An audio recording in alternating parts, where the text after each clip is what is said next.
Oh, welcome to stream. Oh, I'm in the red. That's not good. Okay. That fixes it. I'm in the high yellow. I'm in the high yellow. Okay, so I don't know if I'm doing this soundtrack by Twitch right, but I got rock on and there's some weird rock going. No, this isn't normally the kind of rock I listen to, but I don't see progressive rock. So we're gonna have to deal with it. We're gonna have to deal with it. We're gonna have to deal with it. Welcome to Gorilla Stream. Ugh. We're here today. We're here today. Excuse me. Oh, is it because I haven't minimized?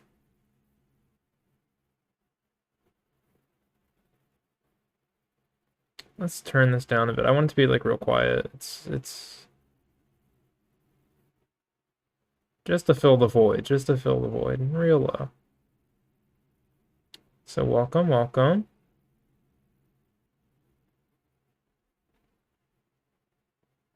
I just need to shill my stream in a couple places. This place is being Discord for the most part.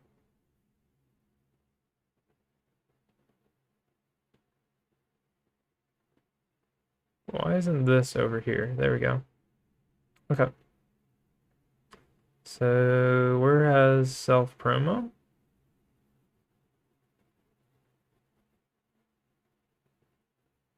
Stream announcements.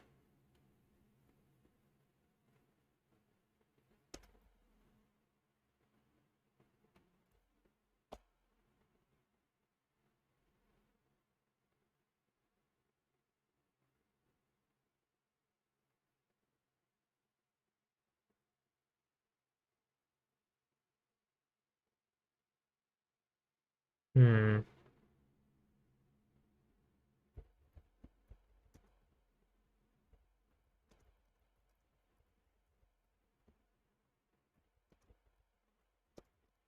Just a second, fellas. I am still shilling.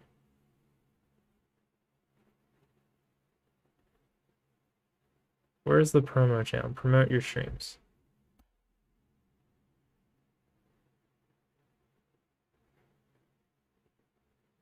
Ooh.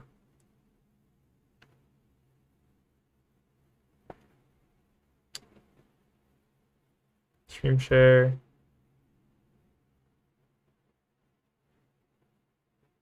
Self promo. Um.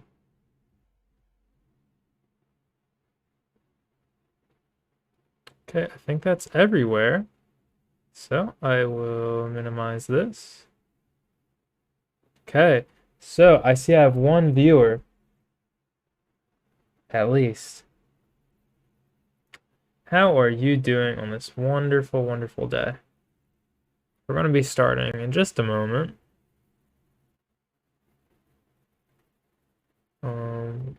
Which soundtrack is over here? OBS is over here. Let's add a text source, shall we? Just in case.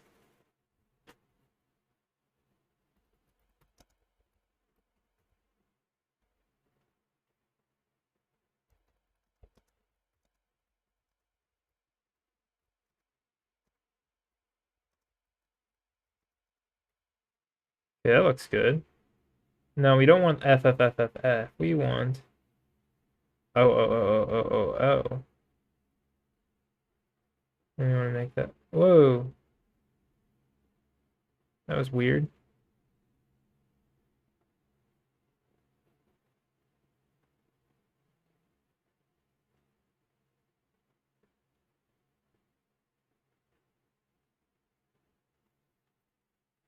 Cool. Okay. Hopefully people flow in. This was a gorilla stream after all. Um...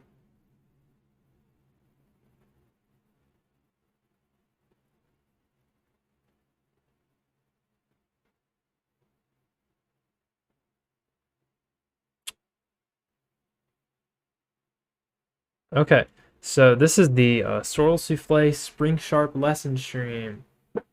Am I unmuted? Okay, I'm unmuted. That's good. So yeah, this is the Sorrel Souffle SpringSharp lesson stream. Tonight I'll be teaching at least you, viewer, how to SpringSharp, the pinnacle of ship design software. If you want to design a bunch of numbers for a ship 80 years ago, because it's not really useful for anything that you would use it for today. For a number of reasons. One, the focus of SpringSharp is on tonnage. Ships today are not tonnage critical. They are volume critical in most cases. Tonnage doesn't really mean anything when you're the US government and you have unlimited money, as much as Congress is willing to spend, that you can spend on new destroyers. So it's more, can you fit everything in the volume of the ship of this size, which also has a tonnage, but it's more important that you can fit everything inside alongside the cost. Whoa, free viewers, welcome everybody. Welcome to SpringSharp stream. I'm Sorrel Souffle. I'm the boat guy. So we're going to be starting off our lesson with some resources, some important resources for just starting off with designing the ship at all. So there's a website called navweps.com, and you want to click on the Naval Weapons of the World page. Very useful link. Very useful website for just everything. Probably the most useful. And it's got a whole bunch of countries that have naval guns. Some of them include export models. Like if you go to Argentina and you click on like the 6-inch 50 Bethlehem, this is an export gun made in America in 1898.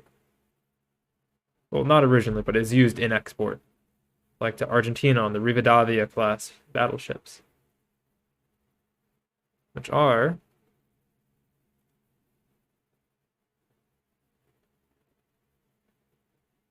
pretty cool ships. I'm a big fan of Rivadavias. All the South American dreadnoughts are pretty cool, I think. Everybody forgets about them. They're very forgotten ships. It was in service until 56. Built in 1914. Okay, that's in... Oh, that's all jumbled up. That's no good. It's no good, Wikipedia. Somebody fix that in chat. It's kind of like a clone of Wyoming, in a way, but it has 6-inch guns instead of 5-inch guns. It's a very cool ship, and it has a unique side view. I don't know if they have a picture of it from the side on Wikipedia. It's very unique looking. Oh, here we go. Speed trials. It's got that weird center mast thing, tower. It's very interesting look. Oh, how did I forget? How did I forget? And it has the middle two turrets there and echelon, which means that they're offset to each side. So like it fires across its center line. At least in theory. Usually that didn't work too well. It kind of tore up the deck a little bit. Because blast is a heck of a thing when you're firing 800-pound shells. But yeah, let's get off of this tangent. And so there's all sorts of countries that have their stuff represented here. And again, it includes exported guns, includes guns that they just made themselves. I don't think Argentina in particular made any themselves, but I could be wrong. These are all foreign. Yeah. They didn't design any of these. And these cross-link, a lot of those cross-link to the pages of the countries that design those weapons. But if we go to, like, let's say, United States of America, which is what we will be designing tonight. Whoa, hello, Atropa. Welcome. Welcome to stream. This is the SpringSharp lesson. Thank you for the follow. So we're looking at the resource NavWeps, which is for getting the guns, which is an important part because you want that to be accurate when you're designing your ship. And if you have any questions, don't be afraid to ask. I'm going to actually update the chat, or the title. Ask questions. Ooh, I'm sorry for hitting the mic with my finger. What's a cruiser, says Woozle. Well, That really just depends. It depends on the time, for one. Designations for ships change a lot over time, but generally cruisers refers to, for the context of like SpringSharp, the era it covers, which is like 1850 to 1950. You want to generally stay between 1900 and 1950 with SpringSharp. But it's like a mid-sized ship that it can do any number of roles, from commerce interdiction to just commerce protection, scouting. It's just a ship that's bigger than, oh, destroyers came after cruisers, but it's a, just think a mid-sized ship between battleships and destroyers, usually on the lighter side. So closer to destroyers. Sometimes they're more in the middle, but usually they're not above like 15,000 tons or so. Like if I look up like, now in the modern era, it gets a little bit wacky wobbly, because destroyers are all in some cases bigger than cruisers now, depending on the Navy. U.S. Navy, I believe. Ticonderoga class. This is the tangent stream too, by the way. But for example, the Ticonderoga class, which is succeeded by a destroyer, is 9,600 tons at full load, while the Burke is just about the same. So it's a thick boy. They're coming out of service though. And I forgot to mention a very important SpringSharp. This is like probably the most important part. So you want to download, it's not strictly a weight designation, not in the modern era.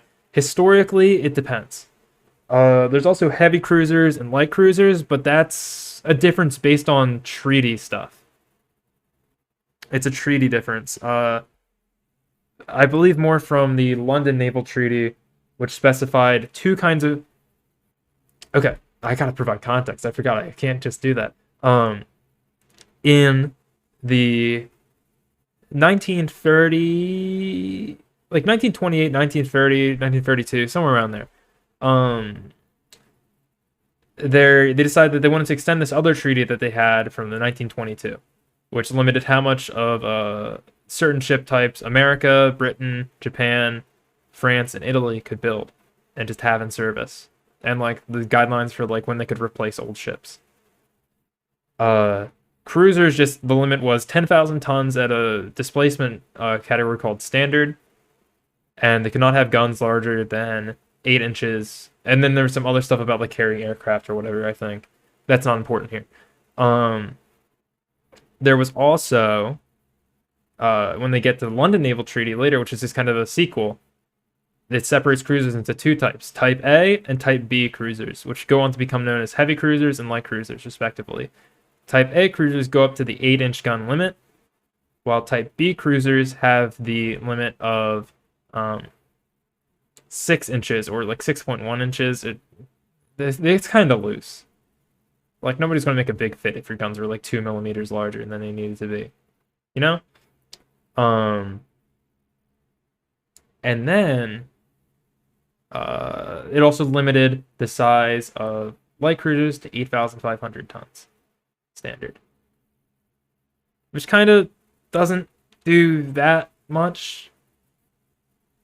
Does this program let you equip the ship with Mark 23 shells? I believe that is the nuclear shell for the Iowas. So technically, yes, you can put in the weight for the shell. However, it doesn't really work that way.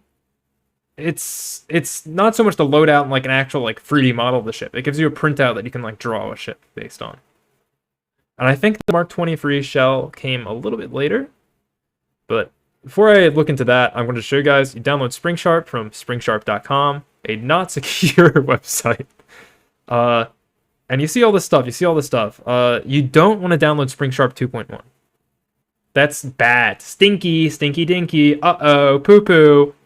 You want to click SpringSharp 3.0 B. B is for beta. And then you'd want to download beta 3, which requires Microsoft.NET Framework. You probably have this if you have Steam, I'm pretty sure. So you'll probably be good there. If you have a computer, you'll have this. But on the topic of that, so that's how you know how to get SpringSharp. SpringSharp.com, and you get beta free. All the other versions, they're old and stinky. This hasn't also, nobody updates SpringSharp. It's abandonware. It hasn't been updated in 8 years. It will never be updated. There will never be a 4.0, and there will never be a release version of 3.0. But if you click on the 16-inch 50 Mark 7, and you see the Mark 23, it weighs 862 kilograms or 1,900 pounds. Generally speaking, when you design a ship in SpringSharp, you want to... There's no fan project reworking to update it. Like you could if you wanted to. Like somebody could, but there's not too much of a need to, because it's like this is a really niche nerd thing. Like this is like very niche. I'll show you the UI in case you haven't seen it. Let's see, is it popping up on stream? Okay, it is. So it's I am a nerd, I have to be honest. You literally just like input numbers and stuff, and then when you input the numbers, you would click show report, and then where it says incomplete, you would just click make report, and it would spit out a ship, like a bunch of numbers and stuff that you could put in the paste bin, and then draw if you're that much of a nerd who wants to draw it. Yes, that's where they come from. I draw the ships separately though. This isn't like what I get the drawing from. It doesn't give you the picture. That's something you have to manually do. That's another thing called ship bucket, which is the format of drawing them. But yeah, so we went over the this bits. Fun this bits. Fun this bits. And now we were going to go over... Oh, there's also another website. You want to type in old-navypedia.org for it, because there's also just the newer version of the site that sucks. Also, some of it's like in Russian. It's a weird website. The language on it is like machine translated Russian too, for like descriptions for stuff. If you look at the ship's side of Navypedia, like I can click on United States. This is useful for stuff that they don't have on SpringSharp or on NavWebs. And then you would click like guns, and it spits out a list of all, like literally just every gun, and including mountings and like the dates of them. This isn't as accurate always, and it doesn't include sources. There are sources for the guns on NavWebs. There's also really cool articles on ship design and history and stuff on NavWebs. It's a really good website that you should check out and read. And if you're a math nerd, you'll really like, because there's a lot of weird math stuff about like decapping belts. But so tonight we are going to be designing a 1922 American battleship. So in order to start doing that, the first thing we have to do is we have to set the ship laid down date to 1922, and the engine date will automatically update. You want it to be the same year, because there's really no reason why the engine would be built or drafted in the design process later than the ship is laid down. If you look at like any drawing of a ship, I posted one on Twitter. They would do all the math for how the engines would work before the ship is even like considered for building. So usually it would be the same year if you're doing it as a design. You can switch between all Imperial. And by clicking all Imperial, it'll change everything to Imperial, and you can click all metric to make everything metric. So for ship name, we're gonna use a random state. Anybody got a favorite state to use? I was gonna, yeah, let's put in Canada, the 51st state, actually. Denial, Utah. There is a USS Utah in 1922. But I do like Denial. That's Denial is a really good one. Country. I think Iowa is still around in 1922 as a ship. I could check real quick. I tend to avoid using ships that are already named if I'm designing a ship in a year.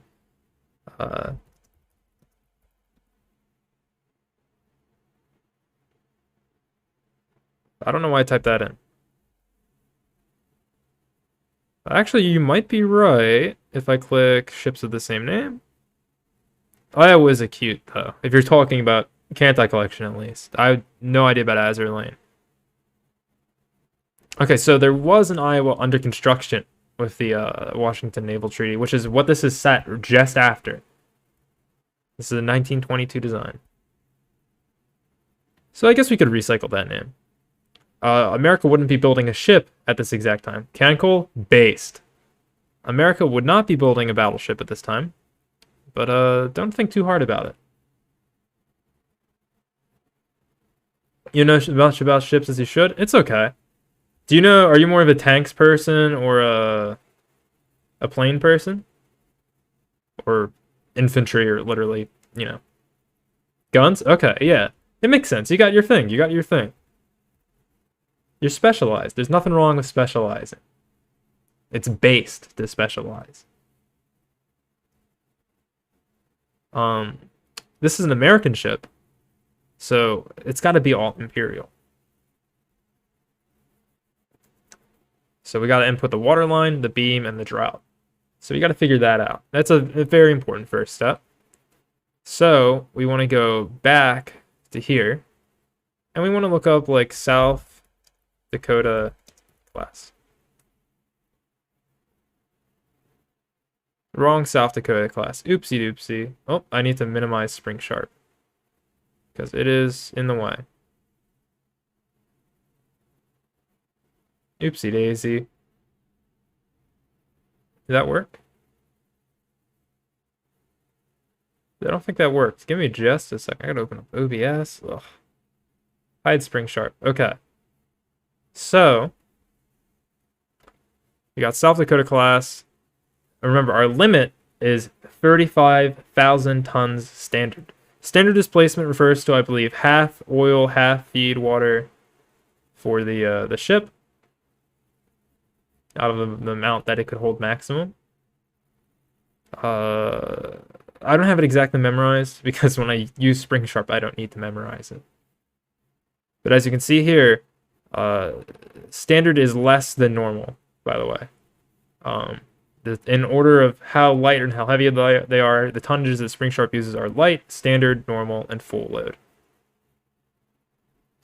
So I would presume that with the rather low amount of fuel, which is 8,000 nautical miles at 10 knots, where for South Dakota class at that size, it would probably be around 41,000 standard, which is over the limit, and that's partly why they were scrapped. The ships that were kind of chosen to keep building were the Lexington class battle cruisers, which became the carriers. Lexington and Saratoga, instead of the absurdly fast battle cruisers. Very silly ships. So we want to go for 23 knots. That's something we want to keep track of. And also we want to look at the size.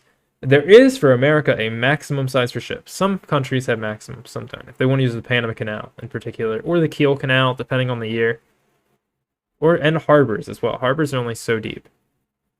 Early carrier development was a trip. Oh, it was.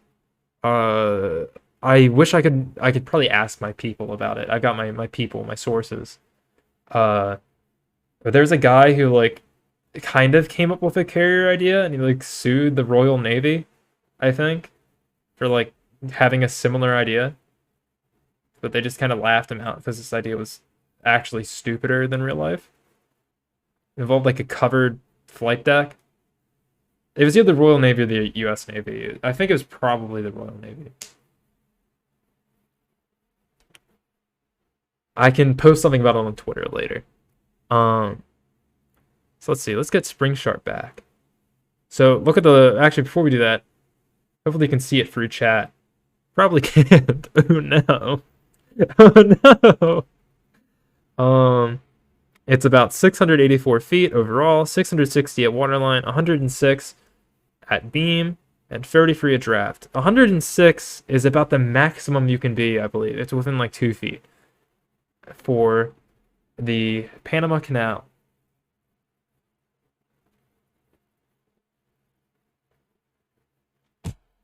And therefore, we will be using that, why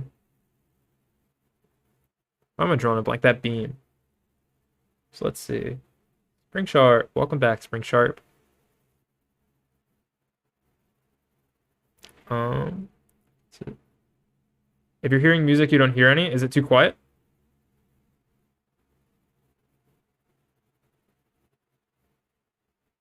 I think it's working. I just have it really low so it doesn't annoy me. You hear it now?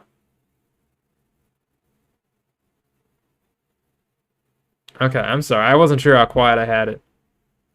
I clicked rock on Twitch, what is this called? Twitch soundtrack. You have Anchors Away stuck in your head? Man, I don't remember that song. I know the song, but I don't have it memorized. I don't think I've heard it enough. I haven't listened to many like sea shanties and marching songs, unfortunately. I probably should. Probably should. So let's see, where were we? SpringSharp. So the ship's beam is going to be not 160. That's a bit much. 106. We don't need to worry about bulges. Bulges are stupid and dumb, and they don't really work in SpringSharp. Usually, if you're using bulges, it would be for like remodeling a ship. Bulges were usually added in post to ships built after HMS Dreadnought, not as the ship was built. So we're not including that. For draught, we want to look back at South Dakota because that tells us what the maximum draught that we can really have is, and that's 33 feet. So we want to go for 33 feet or less. Probably go for a nice 30 feet, just to be safe. For length, well,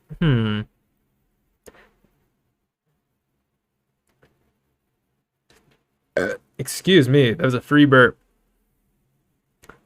For length, it's 660 feet at waterline. So we might want to be a bit less than that. We might want to be a little bit stubbier to save on tonnage. And I think that's probably a good idea. So we're going to be 620 feet. Actually, we're going to be 635 feet. 6 inches. 6 inches. And that gives us a displacement of 31,757 at normal. And most other tonnages, as can kind of be seen on the right. I don't know where to put chat. I guess I could like make this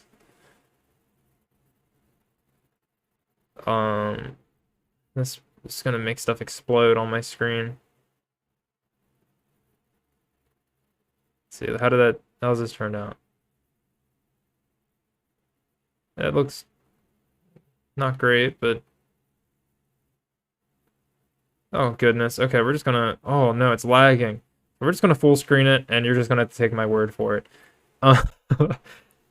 So we gotta do something to figure out our maximum standard tonnage. And that something is we gotta add in a max speed. We're gonna copy South Dakota. It's gonna be 23 knots. Cruise speed, 10 knots. How many propellers does South Dakota have? 4, and it is turbo electric, which means so when we select the engine types, we would go for oil, steam, electric, because it is a turbo electric drive. I don't believe these do anything as far as the ship is. Oh, I also forgot to do this. You also have to click like just flush deck or mid brake once you design the ship. That's actually an important thing to get stuff to start working. And you want to click default, and then you want to type in like 2 inches for battleships usually. And you want to just set beam between bulkheads. We're gonna deal with that later. And that gives us composite strength, which tells us how much stuff we can do. Not Iowa class, sad Pepe. I think we're gonna name it Iowa. Denial is a funny name, but we're gonna name it Iowa. It can be Iowa, no worries. But so now we know how much stuff we can fit in the ship. It doesn't really tell you tonnage or anything. It's more complicated than that. I can't explain the math. Because if I needed to explain the math, I wouldn't be using SpringSharp because I'd be doing it by hand. like they did in the old days. This does a lot of the same math that they did in the old days.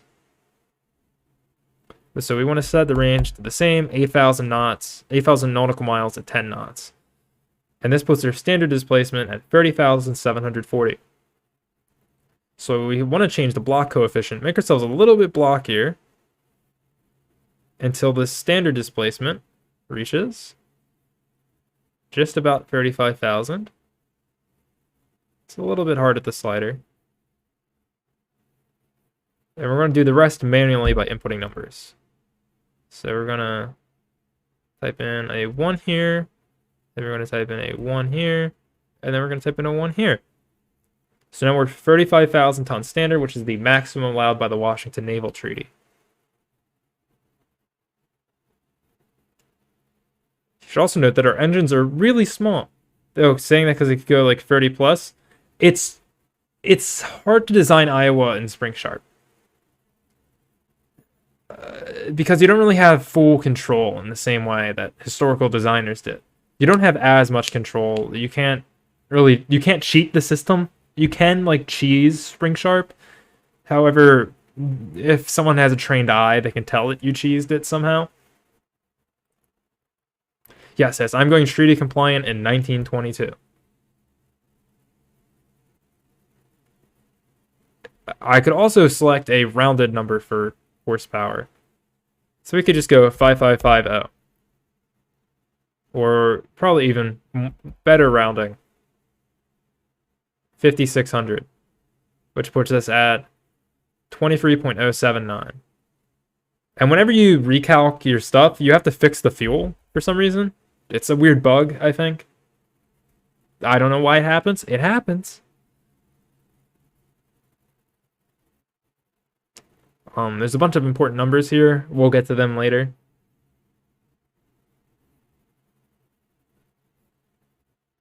So the next thing we want to do is we want to sort out our freeboard, which is the amount of stuff above the waterline, as well as some other things. So let's sort out the bow angle. This doesn't change anything other than overall length, which doesn't change anything as far as the design is concerned. If you're designing within a length limit, it matters. So we're going to give it a 15-degree bow angle, and we're going to give it a cruiser stern. Actually, what kind of overhang does this have? Yes, it has a cruiser stern. Actually, I want more. What would be neat is using such an ideal ship for modern privateering. You could, but by modern, the limit is 1950. So it's going to be a little bit hard to design that, I think. A little bit hard. It is a massive F. You are 100% right. But we want a really high bow angle because they were all about that. It's 25 degrees. And we're going to give a stern overhang to make this a nice round number. We're going to make it 2.07 feet. With a cruiser stern. A repurposed PT boat or corvette, that would be perfect for that. It's hard to design small, fast craft like that in SpringSharp, though, I should mention. It has limitations. It's best for designing cruisers and battleships. For whatever reason, there's this engine factor slider, which would make it so that you can design destroyers and light craft. However, it doesn't do anything. And again, there's nobody updating this. So we're SOL in that sense. It's very unfortunate and sad. Eventually, somebody will make something to replace this. Modern privateers would probably buy a mothballed one outfit with modern arms. Probably. Or they could just use like any speedboat, honestly. That does, in some cases, a bit better than a PT boat or a light little corvette. And it costs less, which is why they use it in Somalia and other places where piracy is rampant. So I guess also the Caribbean, it's kind of a thing. In that case, it's like the Venezuelan government doing it, but that's a whole nother matter. That's a whole nother matter.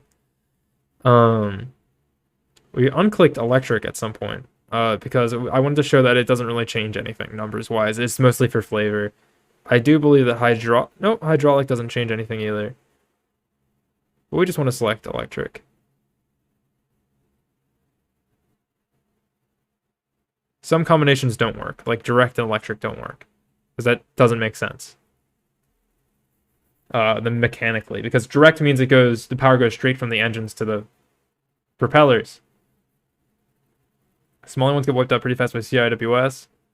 But in that case, I think for the context of like a World War II PT boat, or anything that can go fast is going to get ripped apart by CIWS because it's going to be made of like fiberglass or rubber or something.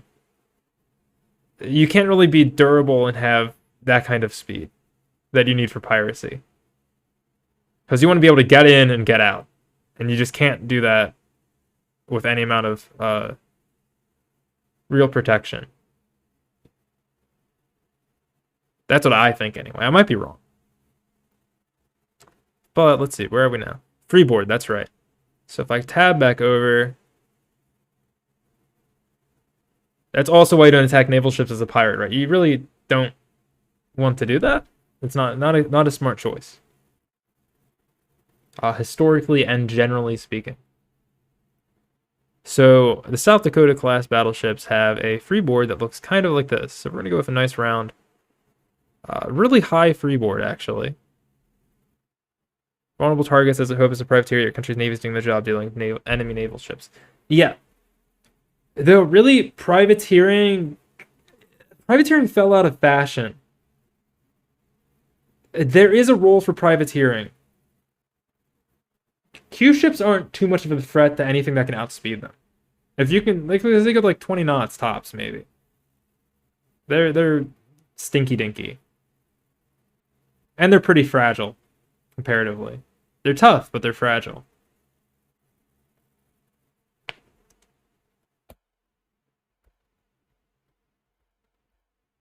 So we're gonna actually set up a break amidships.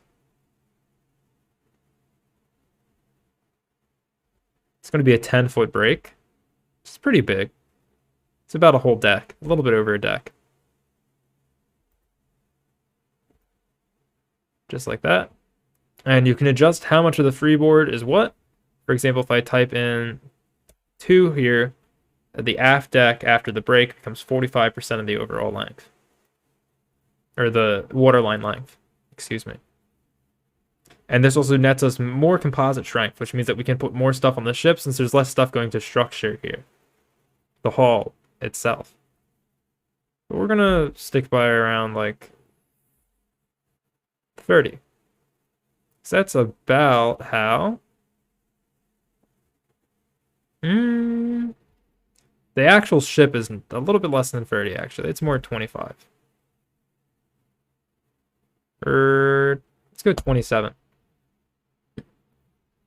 But historically, navies just, instead of relying on privateers to do commerce interdiction, they would just use submarines, which is the cheap and easy way, or they would use dedicated commerce raiding ships of all sorts of types. The Germans made fake merchant ships that would do commerce raiding. They did a little trolling with that. They also built all their surface ships are for, like the Wolf. I'm not familiar with Wolf, but I was thinking Penguin.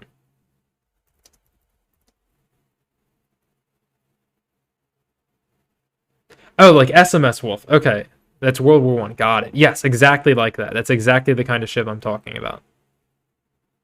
Merchant raiders, auxiliary cruisers. That's exactly it.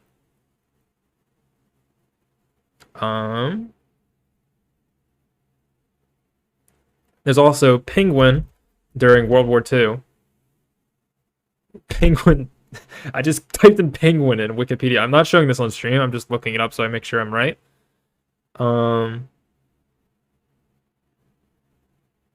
It's not listed on the ships.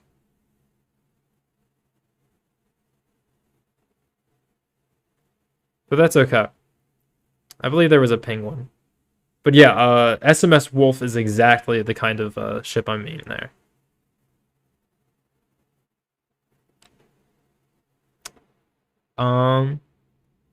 So we got freeboard sorted out. There's a couple other things you can do. It's very convenient that we have a nice 2,000-ton bunker max gives us a maximum displacement exactly 2,000 tons above the standard of 35k.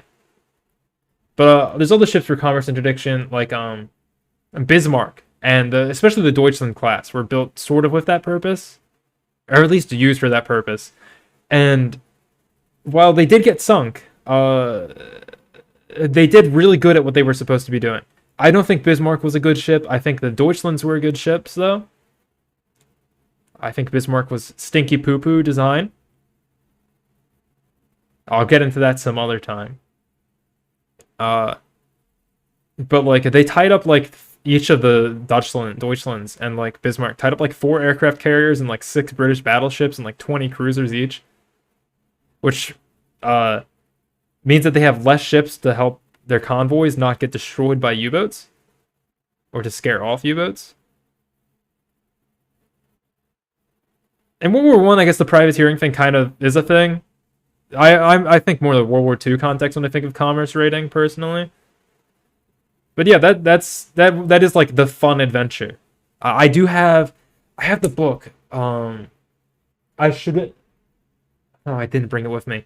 I got it at a store, a thrift store. It's a 1927 printing, I believe. It's real old. Smells old. Smells nice. We all love the old book smell. The walls are still in the books in the U.S. That's true. But I doubt that the Congress will send out a letter of marque in the foreseeable future. I don't see that as being likely, as a foreign policy kind of thing. I think it would peeve a lot of world powers. A lot of world powers. Unfortunately, no fun allowed. However, you can always write a letter to Congress and then request one. As long as you do it within the guidelines that you're supposed to. It'll work somehow, maybe. So the next thing I think we want to do, so you want to set up the guns. So if I click here, don't try to have a good, interesting time. I hope I don't. I mean, well, actually, I hope I do. It's always good to have an interesting time. Pay a lobbyist in order for your PMC to get a government contract. The thing about that, there's no one that we'd get a contract against who wouldn't end up declaring war against us or engaging in limited warfare that has access to the ocean. Like, if you really want to, you can be like a privateer on a lake in Afghanistan, or Syria, Iraq, but why would you do that? That's not fun. It probably would be quite the adventure, but there was this one guy in World War One. Plenty of illegal fishing vessels. That's a good point, but that's like a good use for it, I guess. But I feel like the most you'd steal from like a Chinese fishing trawler outside of its dictated waters. A few countries have actually taken to sinking them. Oh, okay, I didn't know that actually. But the most you'd be able to take as a privateer is fish. Well, I think you can talk about geopolitics. I'll be fine. I'll be fine. I've done it before. I've talked about the 9-dash line. Go down to Peru and Chile and get a contract with them. I guess you might be able to. I feel like it's a bit harder to have that kind of adventure in the modern day, which is very sad. But we're going to click on SpringSharp. You know someone who already wrote to the Peruvian embassy? Did they get a letter back, or did they get ignored? So we're going to click on this, and we're going to go to NavWeps. Let's see. No response. That's a shame. That's real sad.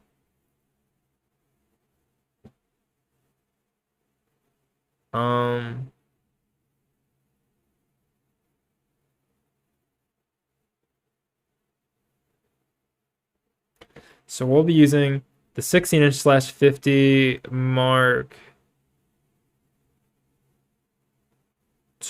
II, I believe.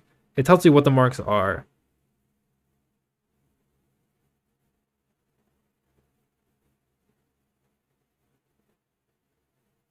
I'm not sure though. 5 of these guns still exist. I'm gonna go with Mark II. It doesn't really make a difference, I don't think. But you can visit a couple of them. U.S. Navy Museum at Washington Navy Yard, DC. That's a pretty cool thing. One's on Barbados, if you want to go there. Actually, if you go to Caribbean islands, they have forts, especially like right at the ocean. They have a lot of these, a lot of naval guns that are like large caliber. If you go to Bermuda, there are two or three 9.2-inch guns that are just kind of sitting there. One's in the mounting, one's just kind of laying on the ground at the fort where the cruise ships dock next to. They used the 50 caliber on the first South Dakota, but went to 45 on the second one. Yes. That is because when they designed the first South Dakota class, they did not have to worry about shooting limits until they had laid them down. When they designed the second one, they had to worry about that, and that's why part of the reason why they used a 45 instead of a 50. Also because it was peacetime, and that also costs less, so it makes Congress happy. That doesn't mean it's a bad gun. It's just less good than a 50. I'm going to check my phone real quick before I continue. Okay. Not a concern. Also, I don't think they're currently open to visits because of the virus. And I don't know if it's still there. I know they got rid of all the tanks from Aberdeen Proving Ground. But there is, in a mounting, a 16-inch 50 gun there. Army mounting.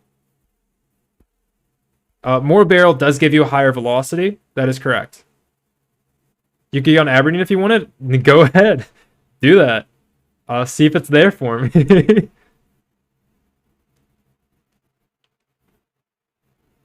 I tried to check it out this summer and it was not available.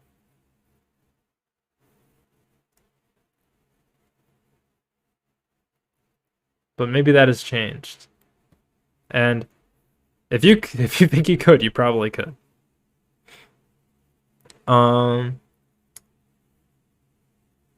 Commissary should be open. I'm not actually sure what those terms refer to. I know what commissary is. It's like the kind of store place, I think. But there's like a gatehouse that you stop in or something. I'm not sure though.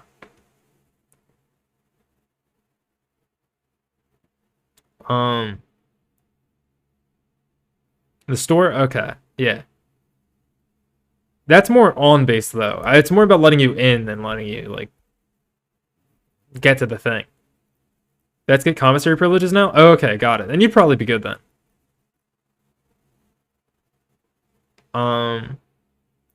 So this gun is 16 inches, 50 caliber.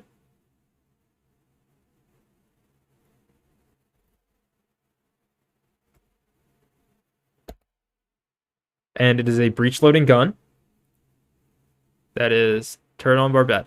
I believe the tanks at APG got moved to Virginia.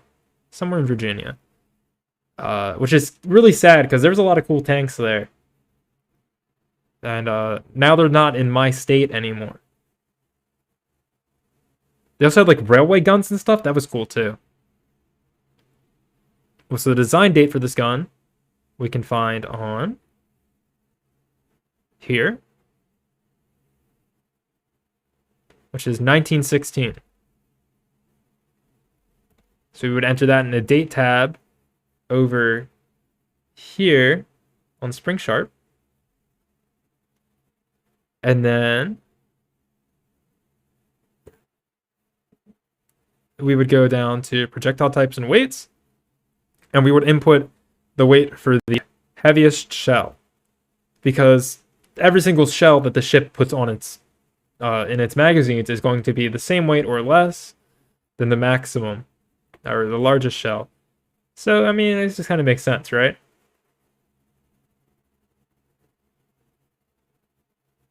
You could like average it out, but a ship never has a constant allocation that's all the same.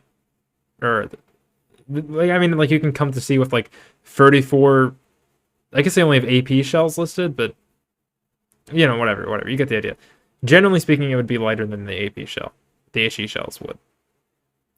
So we're going to go back to SpringSharp, and we're going to input 900 or 2,110 pounds for the weight of the AP shell. Let's see, where is SpringSharp? So 2110. The other one is for AP, which is a bit later. You should. The USS New Jersey channel, I highly recommend it to anyone. They've gotten so good with their content. They started off kind of rocky, but they've gotten really good as time went on. And they go into a lot of really interesting things that you can't really get from the museum, like visiting the museum or anywhere else. By just what is the, how did I forget this word?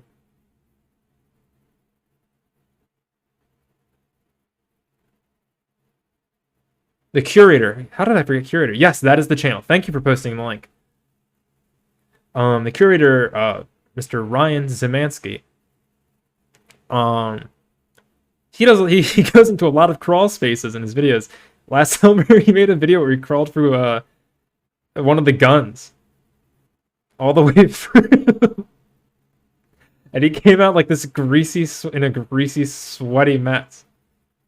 It was an incredible video. It's like a full-length, like 20-minute video of this man crawling through a battleship gun that's 16 inches wide. I highly, it's probably a little more than 16, but because it had been used many times. You've been meaning to do a battleship tour? Go for it.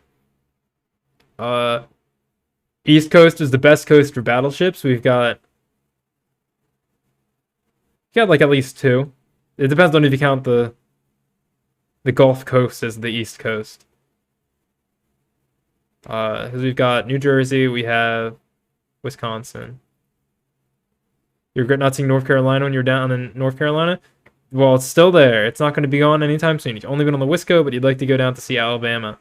Ah, okay. You guys should definitely do that at some point, y'all.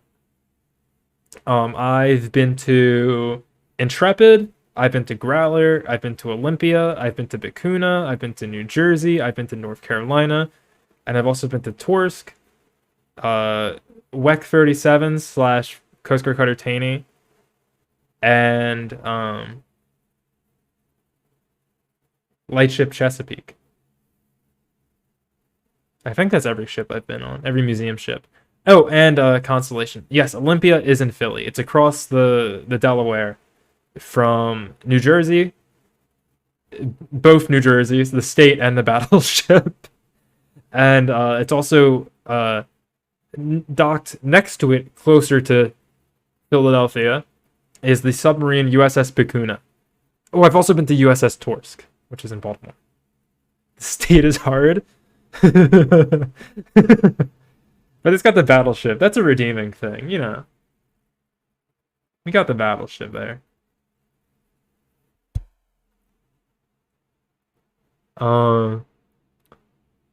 According to NavWeps, they'd carry 120. The battleship is very neat. I highly recommend going. It's, I think, as far as like a museum goes, the best museum ship that I've been to as like a quality museum, and like the amount of like care taken of the ship. Oh, I've been to USS Kidd as well. How could I forget USS Kidd in Louisiana?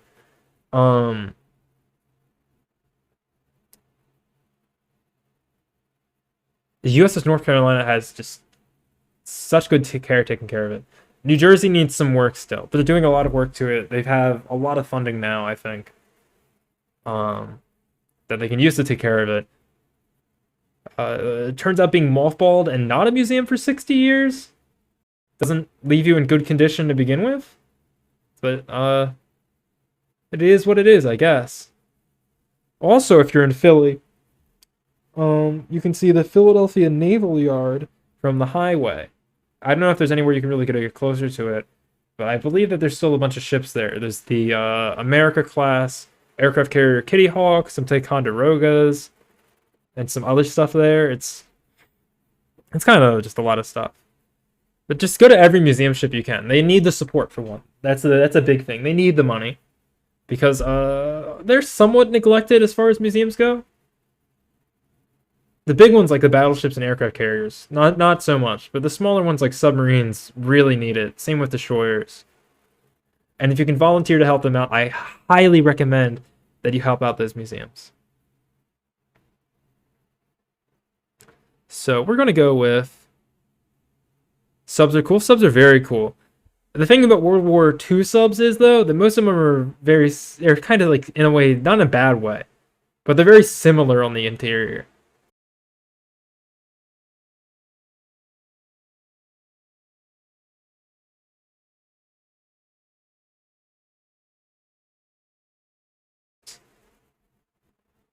Your uncle was on a sub? Like when was it? When was your uncle on a sub? U505 in Chicago is real cool. I would love to go there at some point. I think that would be so cool. I'd like to go on just like any other things. That was in Manitowoc, Cold War in the 80s. Okay, so that's like really cool sub time. That's like danger mode sub time. So I guess not cool to be on it necessarily, but it's an interesting era. Very interesting era of submariners. 70s? It's still about the same in the 70s. Not as quite as hot as the 80s from what I remember. But yeah. What is Manitowoc? I'm not familiar. What sub is in Manitowoc? So we're going to go with 9 guns, which is kind of hard to fit on 35,000 tons. City in Wisconsin? Gotcha. So we're going to go with 9 barrels on 3 mounts. They're going to be 3-gun mounts. And we're going to separate it into 2 rows. We're going to do foredeck forward, and aft deck aft. That's cool. USS Cobia? Okay. I think I've heard the ship's name before, but I was not aware that it was a museum in Wisconsin, unfortunately. So we're going to put 2 turrets forwards, 1 raised, and then 1 aft. Above deck, put stuff a level up. So super firing. By specifying that it's aft, we save composite strength and therefore tonnage. We could put both aft. We could put 1 super firing aft and 1 on deck forwards. But that kind of just goes against design policy of the US at the time. So we're not going to do that. We're going to be sort of in character. So we need face armor and we need barbettes to get more accurate composite strength. So for that, we're going to put it at like 13. We're just going to do an average. You can math it out. I'm not going to. For other above deck, we're going to go 7.5 inches. If you go to the summary page, you can see the broadside weight for each gun, if they were to all fire at the same time, in pounds and kilograms. You can see the total. You can see the weight of magazines.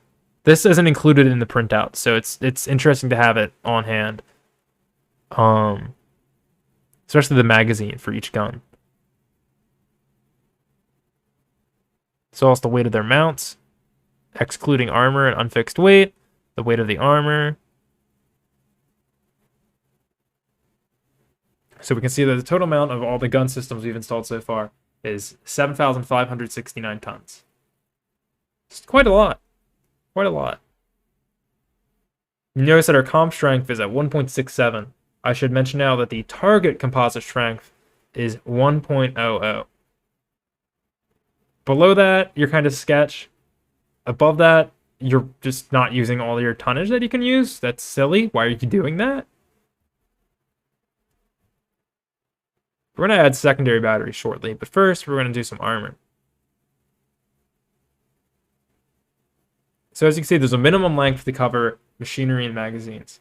When you click default, it makes it the amount between those 2 dotted lines, which is the foredeck and aft deck together. You can change that and make the forecastle shorter or longer and the quarterdeck shorter or longer. But standard length of 65% is just kind of a safe length for, well, that. Just kind of a safe length. And by adjusting the beam between bulkheads, which is the void shown down here in this big blue picture. Can you see my pointer on screen? Yes, you can. Okay. So it goes there. That's the void. If you click strengthened, it doesn't weigh as much. In fact, it doesn't use any weight or any composite strength. However, there's no layer system of torpedo defense in that case. It's just an empty void. When you click additional, it uses composite strength, but it has an upside of being several layers, at least in theory. It doesn't really simulate that exactly, so you're just going to have to make up a number in your head, like you're LARPing, RPing.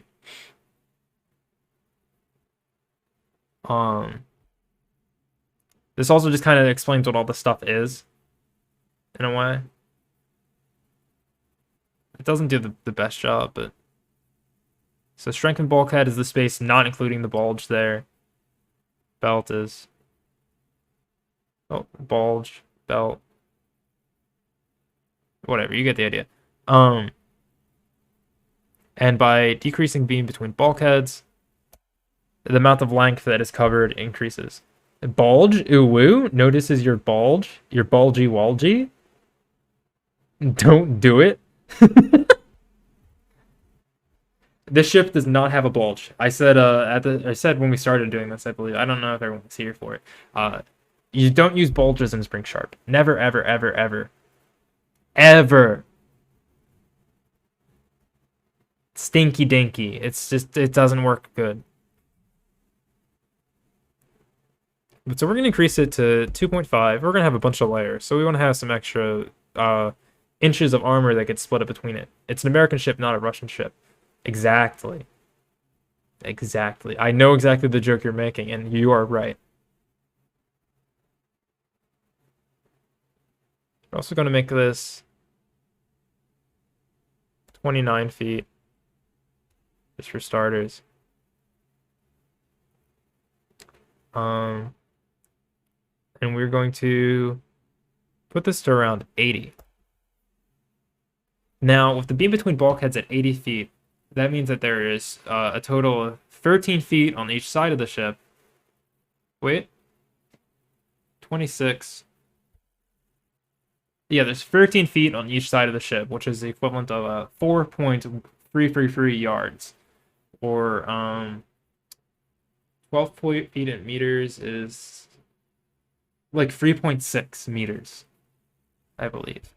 I tend to design ships in metric because usually I design ships that aren't American for whatever reason. And basically everyone else uses metric, so that's just something I've somehow become more used to over time.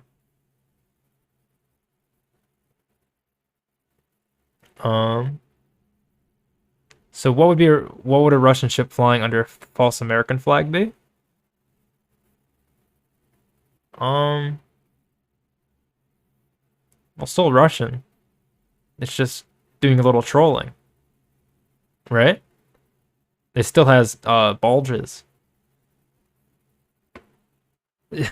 Not strictly a war crime, I don't think.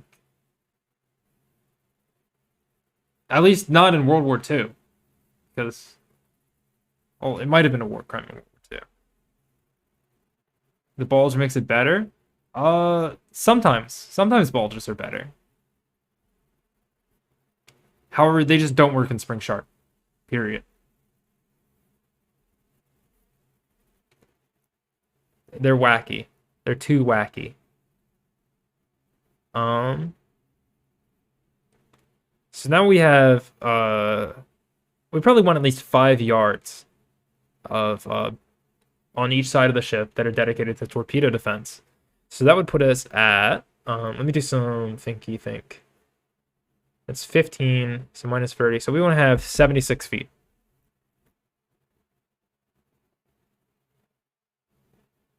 So that's 5 3-foot sections. Now this might cause some problems, and we'll fix those problems when we get there. Ooh,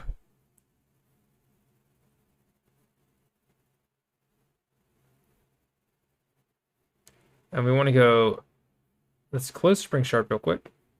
Or hide it, not close. And we're going to go off the 16-inch/50. Actually, we're just going to clone tab. And we're going to go back to USA Guns. And we're going to pick our secondary gun. We have two choices here for secondary guns. One of them is heavier, and it's probably not treaty optimal by nature. And it's the 6-inch/53. We also have available to us two different 5-inch guns, I do believe. The design date needs to be 1922 or earlier. So we have two different 5-inch guns available. One is a very nice anti-air gun with a very limited ability for anti-surface warfare because of its low barrel length. Which just means it has poor velocity, which means it has poor penetration if it's using AP for some reason, and it also has poor range. However, it's useful for AA because it's light and you can turn it quick. Also unshielded. That's not a huge problem, necessarily.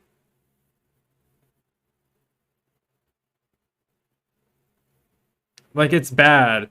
It's not optimal, but not a big deal. I should also note that the 6-inch 51, or the 5-inch 51 of the period, is also unshielded.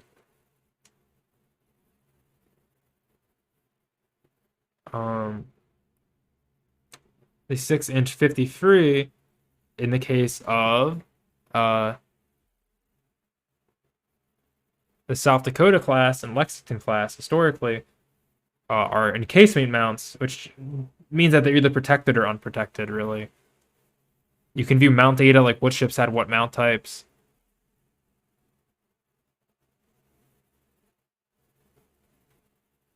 For all these different guns. NavWebs is such an incredible website. I cannot recommend it enough. It has citations at the bottom.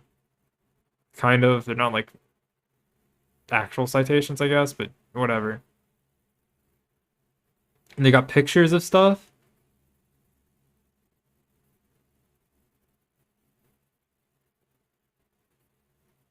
It's just such a good resource for the context of this.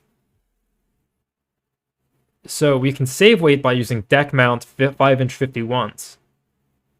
Or we can use more weight by using 6-inch 53s and casemates with protection. Now if we click on the South Dakota class, I believe it has a combination of the two. It does not. It has DP guns. Or 3-inch DP guns. Interesting. So first, we're going to do something. Actually, we're gonna do part of the ship design process instead of just designing stuff in the sort of optimal way. First thing we're going to do is we're going to click SpringSharp here. We're going to bring back SpringSharp, and then we're going to input 6-inch 53. We're going to start with like 14 guns. Where's the double mount 5-inch? Yep, 1922. That mount, or that gun, isn't around until 1935, I want to say. It might be 32, but I'm pretty sure it's 35. Oh, that's Chrome. Where are you? There you are. And this is designed in 1920. The design date doesn't really do much in SpringSharp, but you should always be accurate in your inputting. It's a breech loading gun, and it would be in a casemate mount. That doesn't strictly mean it needs to be armored. However, it does mean the number of mounts obviously must be equal. So we're going to do sides, foredeck, and sides, aft deck. For casemates, if you want them to be like the lower level hull built in to the freeboard casemates, you will put them in the below deck zone. Oh, my mouse is low. The below deck zone. If you want them in like on the side of a superstructure, at deck level, you'd want them to be on deck, and if you want them to be high in superstructure for some reason, some ships have this, you want them to be above deck. They're not really super firing necessarily, unless you're doing some insane person pyramid thing. Don't do that. I will judge you. This is probably not a great lesson that I'm giving, but I'm trying. Believe in me.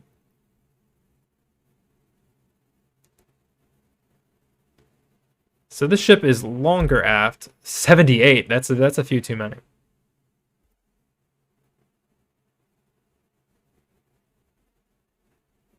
Below deck full dreadnought style Lego. Yeah. It saves on weight and you're slightly more stable per se. Those are numbers that matter more if you're fast. You're basically always going to be stable as far as SpringSharp cares. When you're slow. And fat in my ship's case, with its 6.0 length to beam ratio, which is a thick, meaty boy.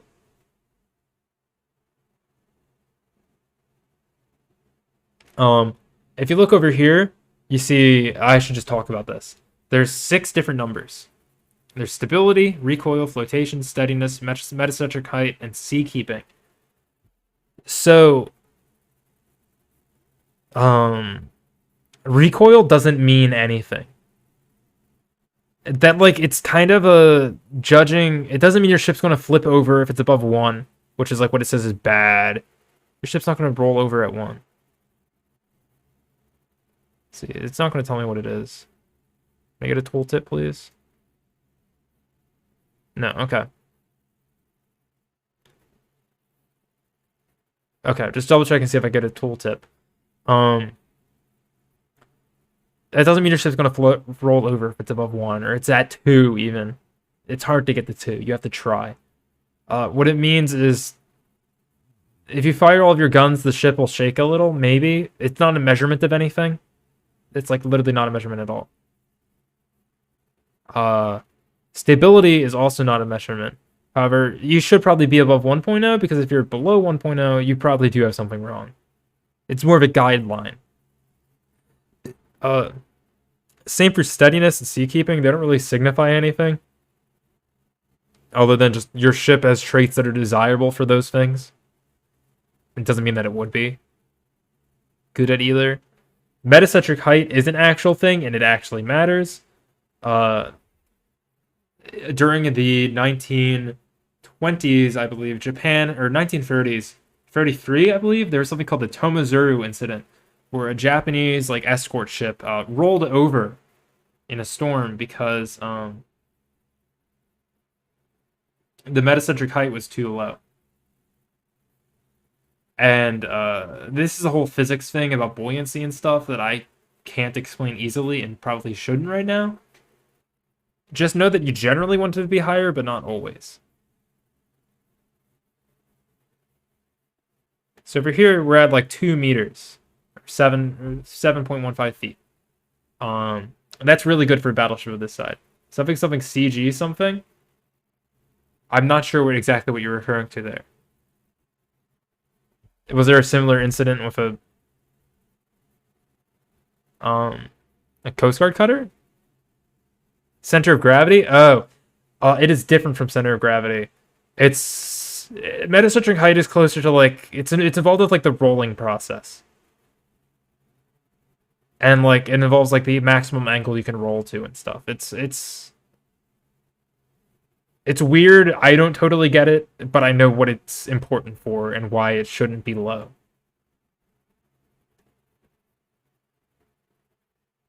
It's not horrible if you're low, but generally you want to be higher than that. There is a Wikipedia page on metacentric height if you care to know the math. I don't care to learn the math. It's not a measure of how far a boat can tilt until it capsizes. It's a measure of where the metacentric height is. Where the metacenter is of the boat.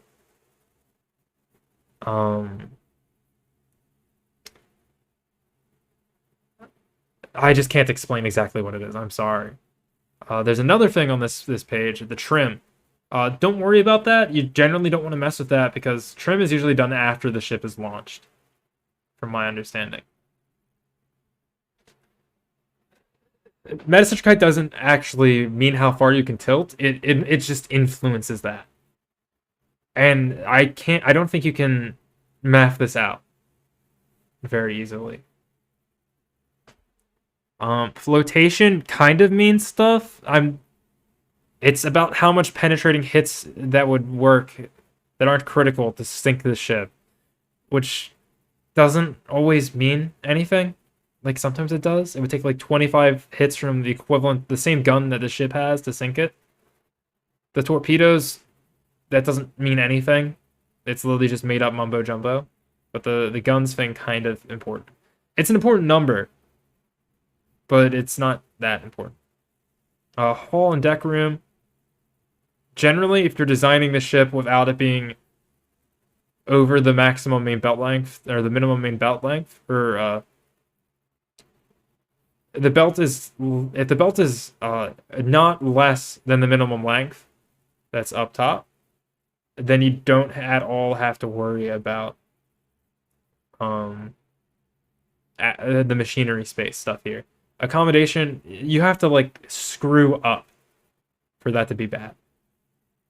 Like you have to try.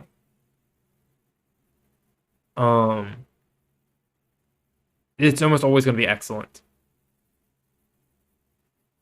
I don't even know how to mess it up. So we have 14 6-inch 53 guns and casemate mounts.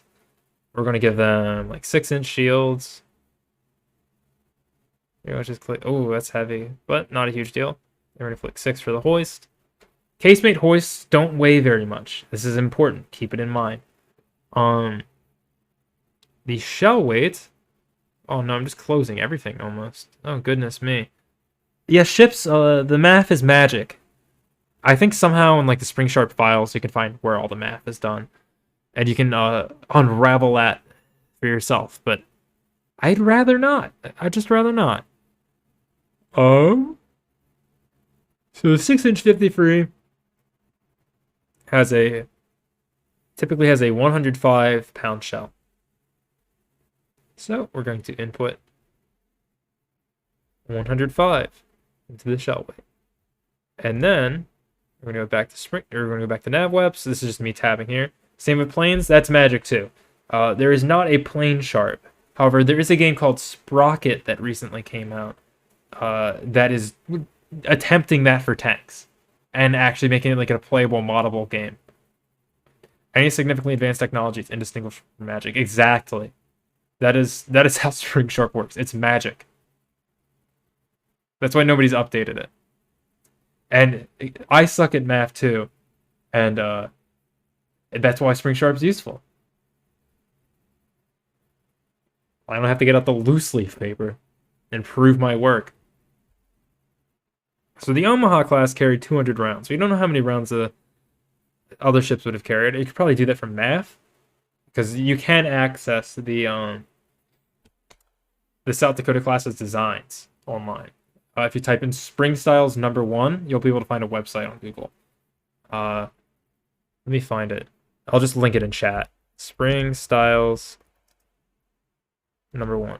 It's also #3 online, which is for the 30s, but Spring Styles #1 is from like 1910 or 1910 to like 1922 or 1923. Spring Styles #1 ship. There we go. But there's also #2, which is like Iowa and stuff. Thank you for the follow, Egg. Welcome to stream, Egg. We're learning SpringSharp. There's been a lot that we've kind of gone over. There's a lot to it.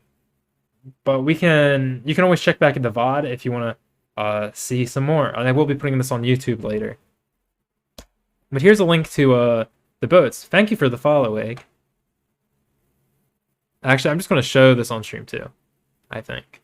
Give me just a second. Let me get OBS up. We're going to hide SpringSharp.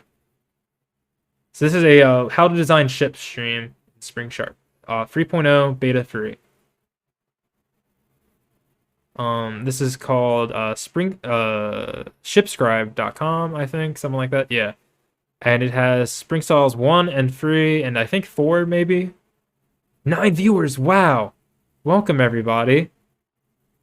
If you click Battleship Preliminary Designs, these are all like sketches made by the Bureau of Construction and Repair in the 19 teens. It's got all this information on them. Torpedo Battleship? Yes, there were some very silly ideas. I love this stuff. This stuff is so cool. This is like the people doing the SpringSharp stuff. This is like them getting that same stuff. SpringSharp is named after Spring Styles, which is named after fashion magazines because of the books that were compiled. Ships are ladies. This is their fine dresses. So let's see. The 20s are wild. This is the 1910s. So there's just a bunch of different schemes. So like preliminary designs for like the Nevada class and really nice resolution, all sorts of stuff. A lot of this handwritten. There's sketches. It's incredible. It's such an incredible resource. I cannot stress enough how wonderful this is. Estimates of survivability. I don't know what any of this is, but it's cool. I'm trying to find the torpedo battleships without control F thing. Here's my favorite design. I posted it on Twitter. This is proposed battleship possible. It's a calculation sheet with a very nice sketch. This ship has no real conning tower, as other American ships would have.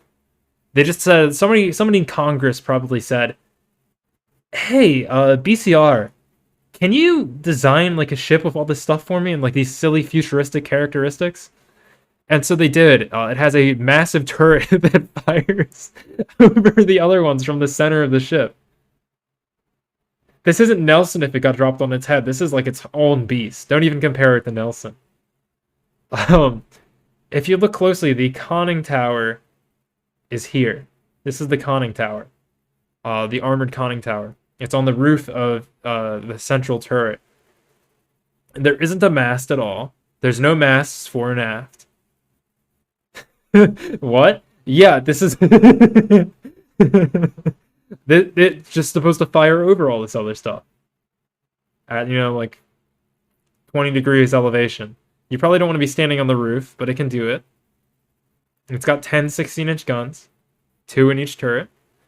Because the central turret is more exposed, it has 18-inch armor, which is really thick. That's like the most you can really do with rolled armor. Or Krupp cemented, whatever. The others have 15-inch. Because they're less important. These are like towers, but they're not the conning tower that's on the roof. You can see a breakdown of all the different parts of the stuff, the amount of horsepower needed to reach a speed. These use internal combustion, which is weird. Or this uses. It's kind of awkward. 1911, they still didn't really want to use turbines yet. So, boilers doing stuff went to internal combustion, doing the motion that made the propellers spin and the shafts spin. It lists how much armor is there and all that stuff. Breakdown for normal condition. 5-inch guns on everything. Yeah, they have a 5-inch gun. They have 5-inch guns sticking out of the turret faceplates, which I think it's like a spotting gun is what it's supposed to be, but I'm not really sure. It's very weird. It's a very odd abstract design choice. You can see the height of the freeboard, I believe. Or no, that's armor, I think. I'm not sure what the 16-inch like here refers to. But it'll work out. I don't think this is like a full-length 16-inch build, but I could be wrong. It's got this tumble home kind of thing going. It's it's a very interesting ship design for 48,000 tons normal. And it's dated March 25th, 1912. This is just my favorite design from Spring Styles #1. Let's get a little bit back on topic now. Actually, I'll show you guys the torpedo battleships, because one of you guys mentioned it. Airman Joker mentioned it. So first thing, I'm going to Control F. It's torpedo. And we're going to go to like the last one.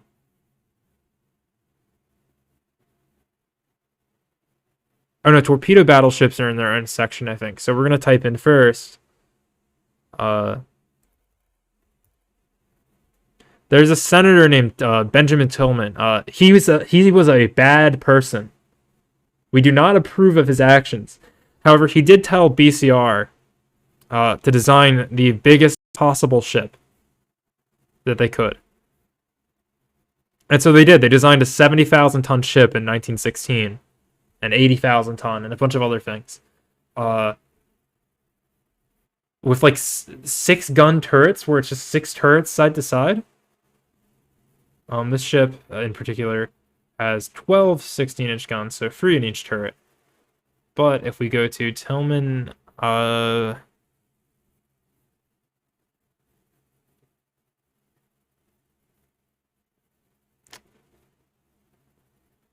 this one has 24 16-inch guns and 4 sextuple turrets. He said he really wanted them to design this. Here you can see the this is like the naval ops ship. You're 100% right. It has outboard boiler rooms outside of the machinery space because of how much stuff they have to put in to make the ship run at all at 25.2 knots. You can see the layered TDS, torpedo defense. It has 1, 2, 3, 4, 5, 6 layers, I believe, which is quite a lot. It is 975 feet long. Not as long as modern aircraft carriers, I believe. But it would have been the longest ship like ever at the time. It's only 33 foot in draft, so it's about the maximum they can do. 108 foot beam, which is literally Panamax. Baklava armor. Unfortunately, this does not have Baklava armor. It's also a chunky boy with a block coefficient of 8.12. Block coefficient refers to like how much of the water that like is in the rectangle of your ship the ship displaces. Like what percent? So 82.1% is quite a lot of it. Usually chunkier, slower ships have a higher block coefficient, while lighter, quicker ships have a lower one. We're going to try to find the torpedo battleships, then we'll get back on task. So there we go. There's a different category for it. So they only designed 4 different prototypes for it. This is a crazy design. It's got a single quadruple 14-inch gun at the front. It carries... it has 16 torpedo tubes submerged on the sides, I believe.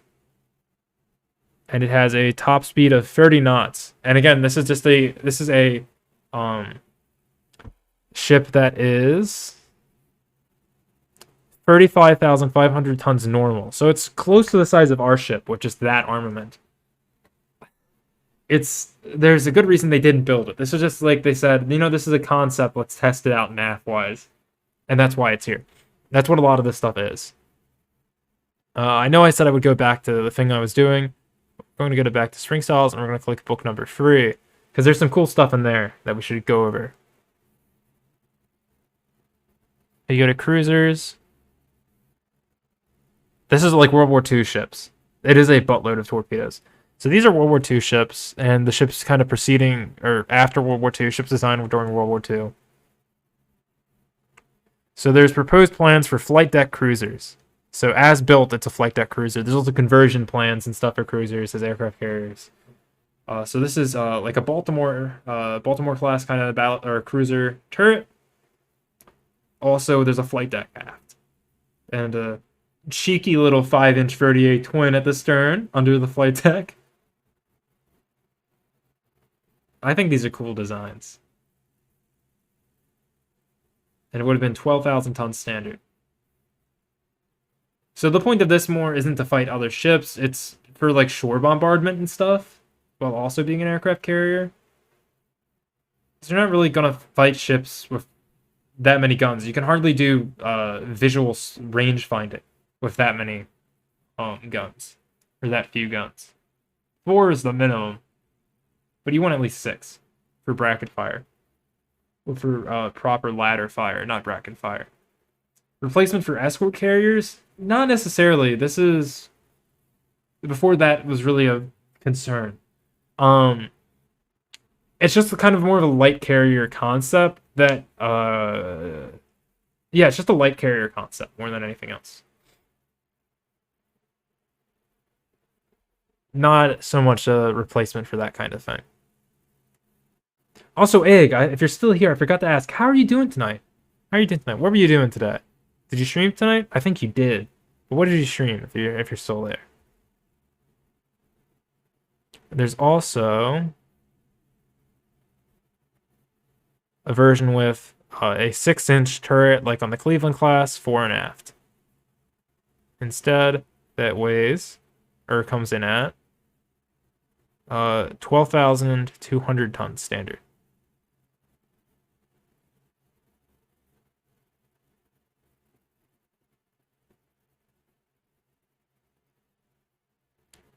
But I believe, but the more the thing with the flight deck cruisers is they are weird. It's a very weird time.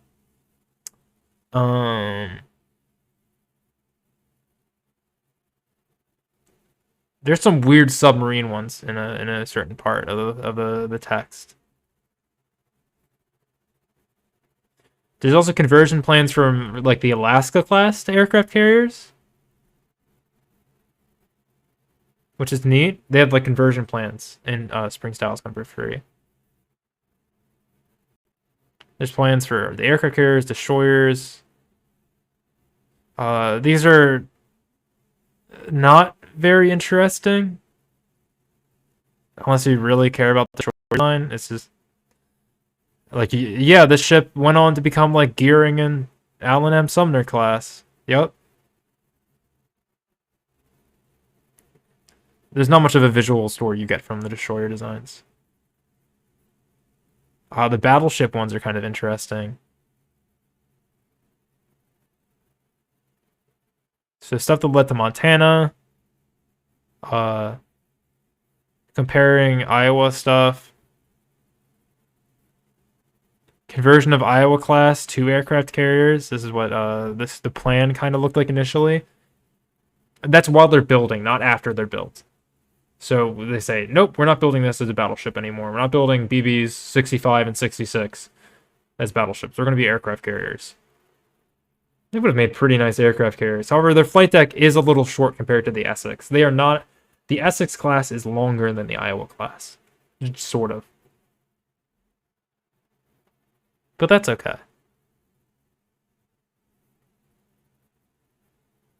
That would have been a fast aircraft carrier if they kept the same machinery. There's a handwritten note.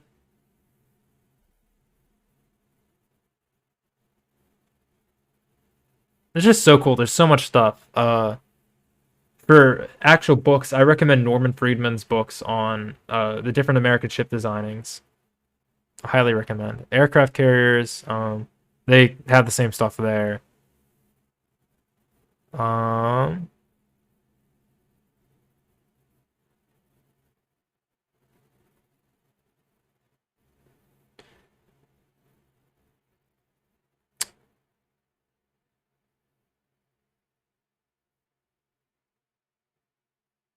So this is kind of like a sequel to Lexington class, where these have... This is a thick aircraft carrier that cannot use the Panama Canal. Which is too wide. And it has Baltimore class guns. Like the full set of guns. and it's a big boy. 44 500-ton standard, which is like the same weight as Iowa or so. But let's see. We should probably get back on topic. This is what happens when I talk about my interests. I go on tangents, bro. Let's see. Where is SpringSharp?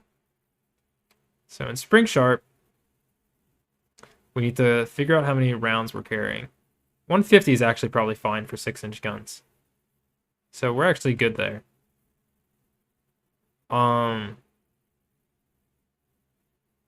Where's my mouse?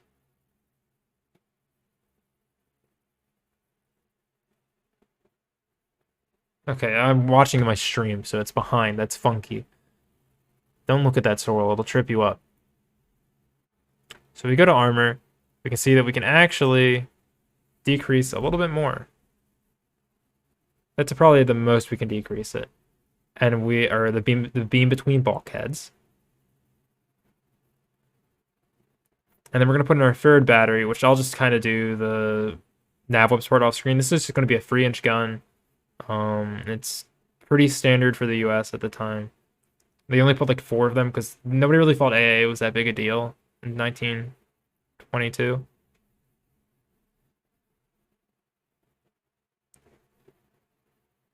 We're going on to the closing part of the design, by the way. So we're using the 3-inch, 50, Mark 10, 17, 18, 19, 20, 21, 22. Doesn't really matter. So it's 3-inch, 50. The design date is 1914. It's not a bad anti-air gun for when it comes into service, but it's not heavy enough for the stuff that happens in World War II times, in late interwar. It carries, let's say, 500 rounds. There's going to be 4 of them. They are all-purpose guns. They're in deck mounts, and they're just going to be sides distributed. There's going to be no armor on them. They are just deck guns. Ammo is brought from a ready room, probably by hand, or on a rack near the gun. The shell weight is 12 pounds, I believe, considering it's a 3-inch gun. They tend to be 12-pounders. 13 pounds, 13.1. Okay. Day too early for dual purpose. If it's too early for dual purpose, we're going to go quick firing. So we can afford to increase the beam between bulkheads by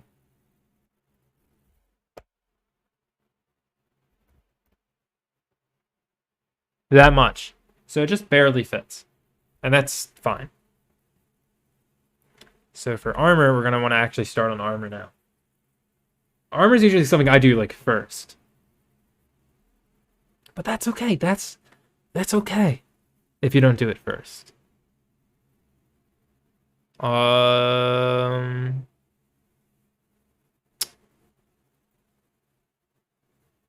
am going to do something. I'm going to check something. So we're going to hide SpringSharp. And we're going to type in World of Warships Models. Because there's this handy dandy website, sort of. Sometimes it's not Sketchfab.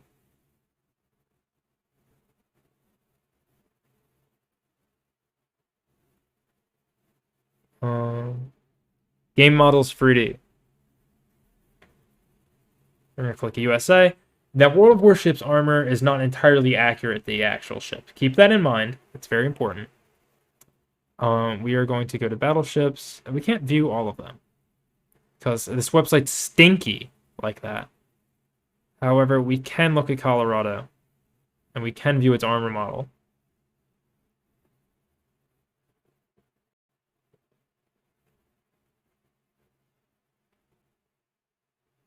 So it's got plating on it, so we're going to have to hide the plating. We're not going to count that for our armor calcs.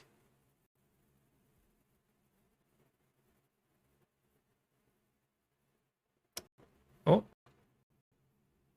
Okay, so we're going to hide Torpedo Protection. I'm gonna bring back fore and aft then. So this ship doesn't really have. Oh. Oh goodness. Oh goodness. Oh goodness. Doesn't really have any protection aft. Oh, my mouse. My poor mousy mouse. Only 1 inch on the sides? Well, there's a reason. Oh. There's a reason for this.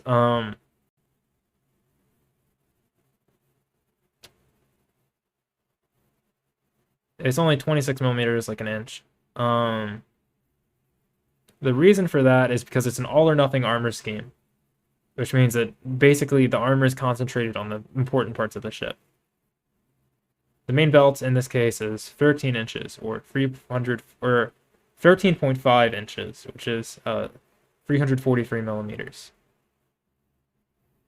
But that's the main thing that we need to know. The second thing we need to know is we need to go underwater, where they don't actually model it at all. Never mind. There's also no...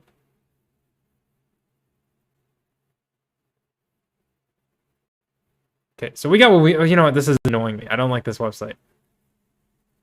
It makes me mad. This website makes me mad. I become a mad streamer, an angry streamer. Grr, grr, grr.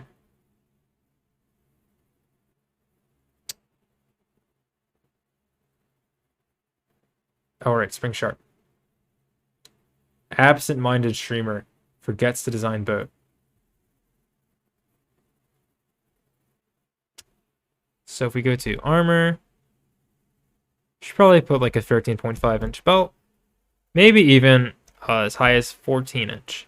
Over 14 inch, it's like it's not bad, but it's a lot of weight. There's not ends. We do want to kind of tall belt. We're going to go for like... We want to be 9 feet above and like 6 feet below. So we're going to go for a 15-foot belt in height. Believe it or not, the belt is almost never the most expensive part of armoring your ship in terms of weight. That goes to deck. So we're going to put this at like 4 inches. For just 4 inches of deck armor, it costs 3/4 of that belt. And remember, that belt is on both sides of the ship. For that's the weight there is for both halves. Let me open up Vivaldi again for a second. It is big woo. Deck is so heavy, but deck is very important. Especially once everyone realizes that naval battles actually happen at range and not within a couple thousand yards.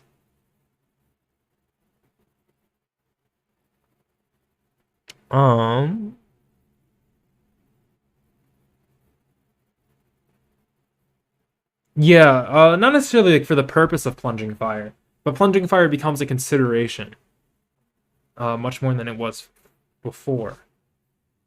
There are instances of plunging fire being used before they realize that it's like a really good idea, but that's neither here nor there. That's a whole different discussion.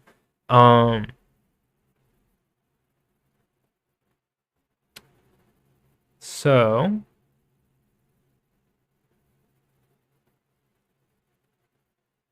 the total deck needs to be like 6 inches, which I don't know if we can afford that.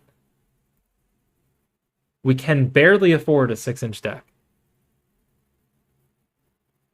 However, we also need to fit a 16-inch conning tower.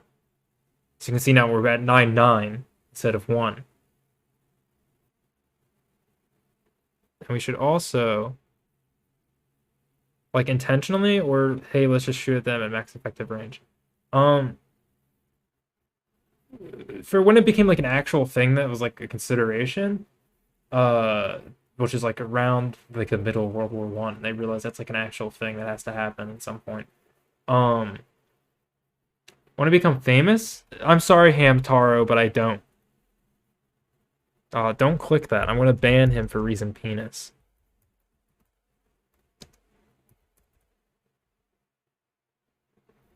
As you can see, I banned him for reason penis.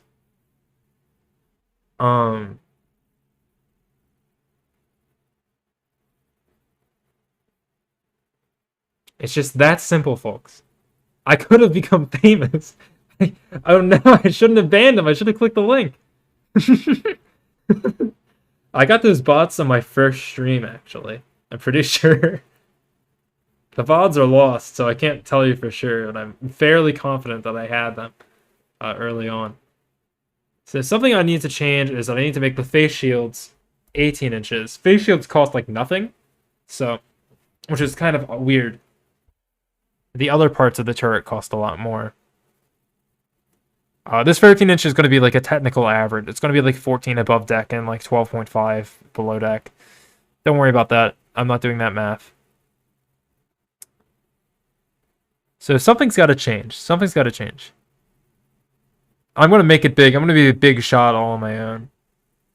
Self-made big shot. That's who I am. I want to be a big shot. I'm hyperlink removed. Whatever the guy says. I'll do a Delta Rune stream eventually. Once like nobody's doing them anymore, so that everybody watches me play it. That's the high IQ strat. So we're actually gonna go to like 13.5 inches. Which again, that's not optimal, but it's the same as South Dakota had historically. So we fit quite a lot into this ship. South Dakota has 12 16-inch guns. We have 9 on not quite 3/4 the tonnage, but something like it.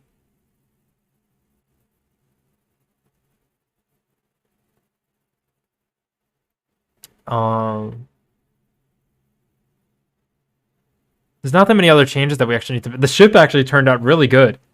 There's not that many adjustments that need to be made, unless I were to like min-max by like installing a tapered belt by using a calculator and other miscellaneous things. But this is a serviceable ship. The ship's belt covers half the aft freeboard, which is pretty good.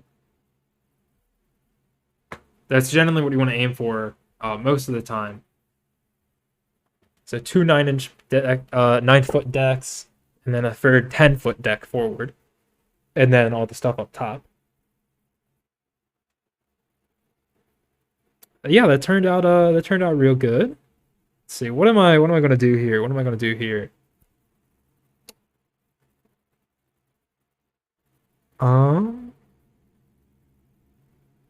There's a few other things I can do. For one, let's see what happens if I put in a 7 here. It goes too low. It goes too low. So we know that we can fit at most 200 extra tons of stuff on the ship or so. Because when I put in those numbers, I was looking at the weight tons of the torpedo bulkhead as I increase the thickness. Oh, a note. If you look at Wikipedia for armor numbers, when you see bulkhead and it says like 13 inches, that's not talking about that. SpringSharp handles that automatically. It happens with your belt. That's a belt involved thing. The torpedo bulkhead is a different thing. It's on the side. The bulkheads that you see on Wikipedia that say like 13 inches, they're on the, like, if this is the ship here is like facing us, it would be going across between the two sides of the belt. So the ship is protected from end-on fire. Typically ships aren't taking fire or sending fire end-on against other ships, but sometimes it happens. Ideally, they don't. But you want armor there, and SpringSharp does it for you on its own. There's a couple deck options. There's like protected deck. All these do the same. Protected deck. Where did I get that composite strength from? Did I break it? Yeah, I did. Okay. So armored decks and protected decks, they're two different things. Protected decks have the slope that you see down here, while armored decks are just a flat deck on the top of the belt and on the weather deck as well. You can also have a weather deck with protected deck. If you want to do a weather deck the right or protected deck the right way, you need to use some sort of calculator. Um, most U.S. ships after like 1916 have armored decks and no longer have protected decks. Uh, Usually you want multiple decks, like a 1 inch split at least, or like 1 inch weather deck and 5 inch main deck. For this case, that's what I would do here.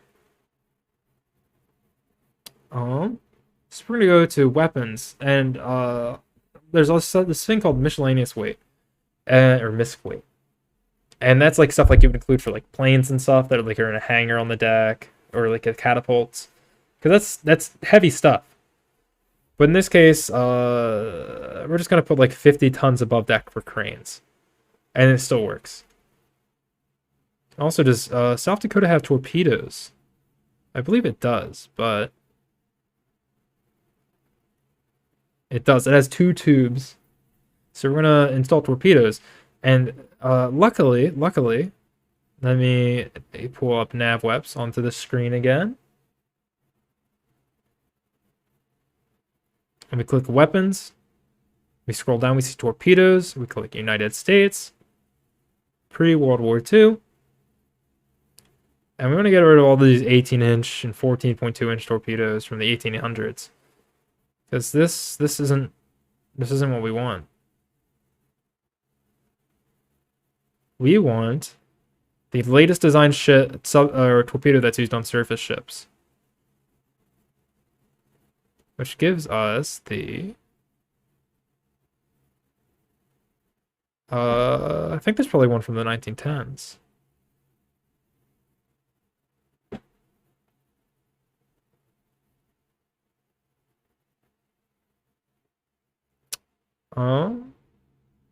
Okay, so we'll be using the Bliss Levitt 21-inch Mark 9, which is from 1912. It's the standard size torpedo that they would use for a battleship, submerged torpedoes. Submerged battleship torpedoes rarely did anything in combat. I think there's like 2 instances where they hit something. But they're important strategic doctrinally, so that's why they're included. So as I put into SpringSharp, I'm going to have to pull that up again.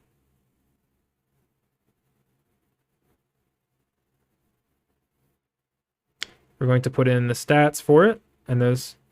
No? Wait, what band is this? Pink shift? Okay. Click that. Excuse me. Okay, it doesn't work on Vivaldi. So we want to input the length of the torpedo, which is... Still bizarre thinking of torps on a battleship. It is! It's just like a little room, 2 little rooms, one on each side. Aft of the second turret on like the standards. It's submerged. I think most of them were removed interwar. Because they're like, yeah, this is useless, and we don't want to be in torpedo range with battleships anyway. That's dangerous. That's also part of why deck thickness increased, as we talked about earlier. Because as torpedo range increased, battleships want to be further away from torpedoes. Since they can mess them up pretty bad in combat, even if they can take the hit.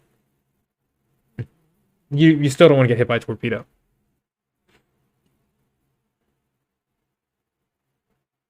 So range increases and angle of fall of shells increase. So 194 inches.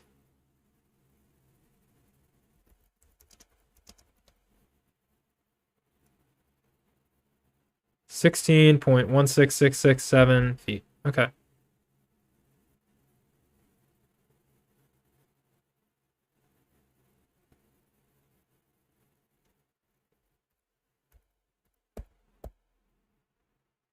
It is 21-inch in diameter. It is a submerged side tube. We're also going to include some reloads. So we're going to 2, 2, 2, 2, 21, 16.61667. So it's only a couple tons. It shouldn't be that bad.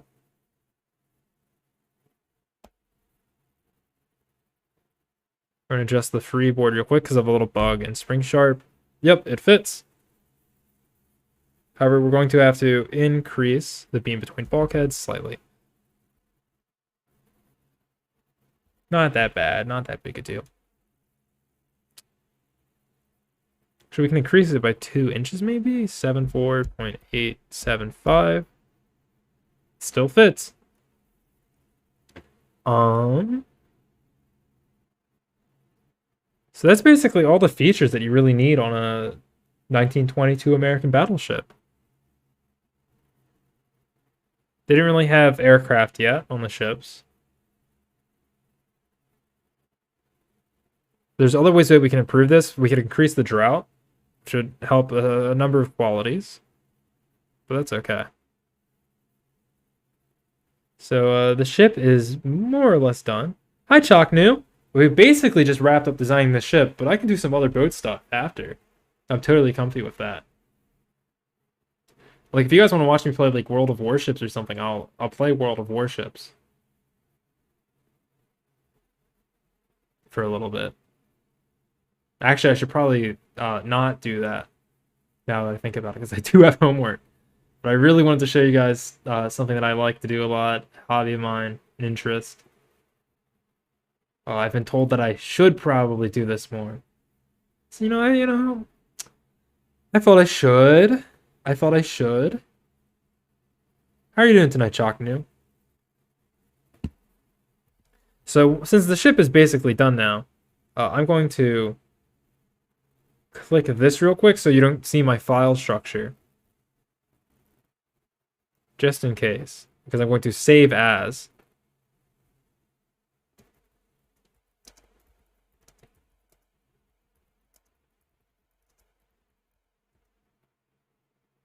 And then I'm going to open it.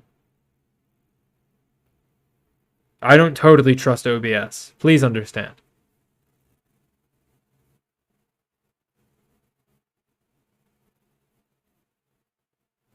You're chilling, kind of tired? Okay. Did you have a good day?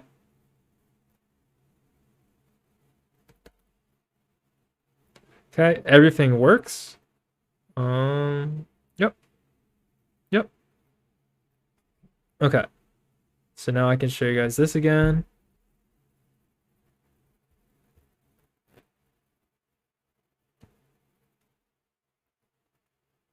And what we want to do, since we're just about done, is we want to click Make Report. I said Make Report. And it gives us this big old printout. Doesn't give you any pictures. If you want, you can use this picture as part of the basis for designing your ship. We get all this info. We get what's all the stuff. We get all the armor stuff. We get the horsepower. We get the distribution of weights, which is not on the normal UI. It was a nice day here, too. Nice cozy day. So we get the breakdown of armament and all the stuff and what percents of stuff is. Just pretty cool. We get stuff converted into metric that wouldn't have otherwise been. So stuff is in imperial and metric. So you see metacentric height is 7.1 feet or set 2.2 meters. We get a roll period. I'm not sure how accurate that would be, but it's a thing.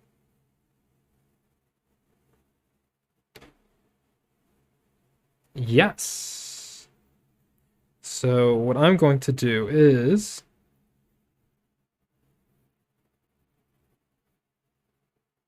I'm going to Control-C this. And then I'm going to check something on my computer. Oh, okay.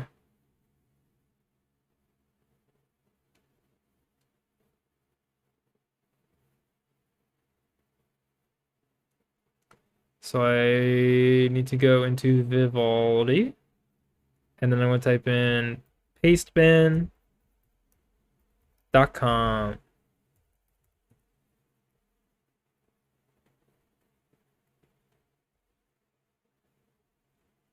Okay.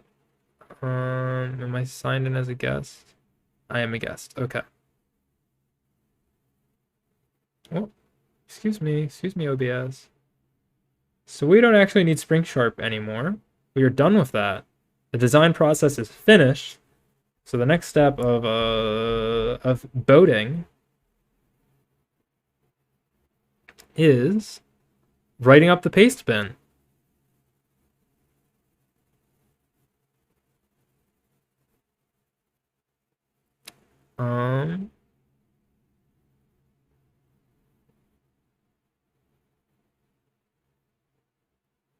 So as you can see, here's paste bin. So we're gonna just put under here, designed by the one and only Sorrel Souffle. What's happening here? Thanks for the host, Chalk New. Thank you, Big. I was ready for her maiden voyage. It'll take her like 2 years of construction for that, unfortunately, but yes.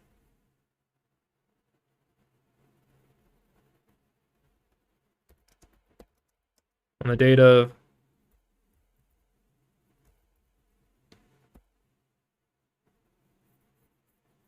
awesome. Okay. United States Battleship. I didn't enter Battleship earlier?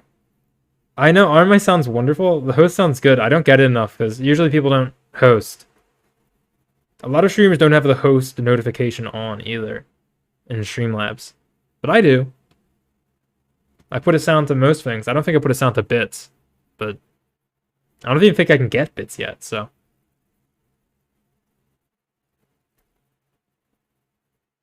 So whatever. So the next thing we're going to do is, this is just how I do it. And if you're writing a paste bin for a boat. Okay, I guess I can get bits. Thanks for the 500. I need to put a sound on that then. Okay. Thanks for the 500 bits, Chalk New.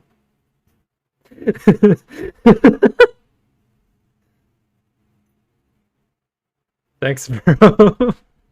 I liked your song earlier. I don't know if you saw my reply. That was a good beat.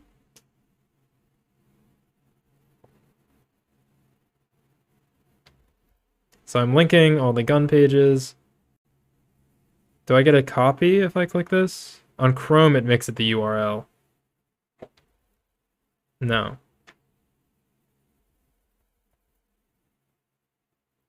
Thank you so much for the bits. I'll put the sound on it after the stream. I'll make a sound for it. Oh no, I did get the link. Okay, it just didn't show at the top of the screen. So we have that. Miscellaneous weight is 2 times cranes. Main battery barbettes are average. Somehow I didn't do the math because I don't want to. Main belt is 9 feet above the waterline, covering half of aft freeboard height, and 6 feet below waterline.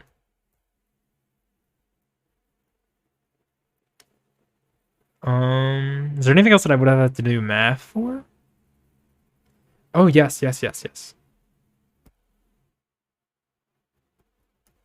Deck consists of a 1-inch weather deck and a 5-inch main armored deck joined to the top of the main belt 9 feet above waterline. This is a very simple version of the write-up, of a write-up. That's not that bad, that's nice. What else would I have to include?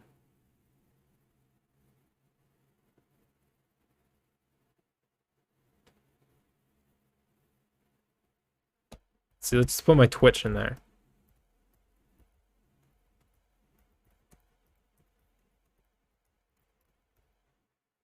And then we're gonna put do you want to design a ship like this? go to and download SpringSharp 3.0 beta free.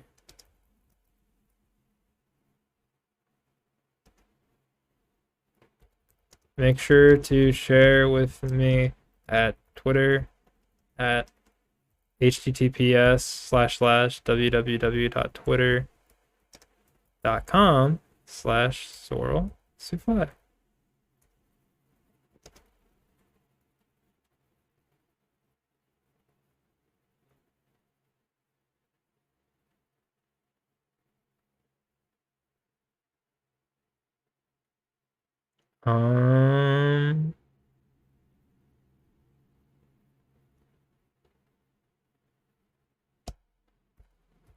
I'll draw this at some point or another, maybe. Sorrel ship? Okay, I'll give it a shot, Shock me. I'll give it a shot. Give me just a moment. Um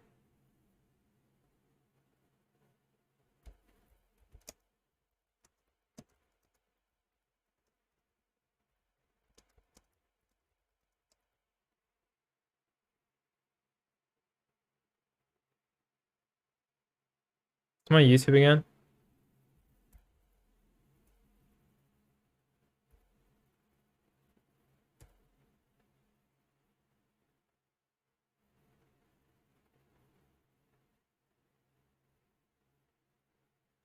I'm gonna draw. Just give me just a minute. I'm gonna do a really bad drawing of it.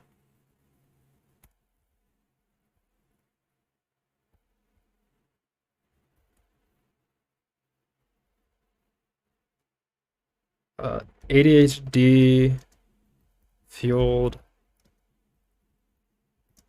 guide to SpringSharp can be found as a VOD at or as a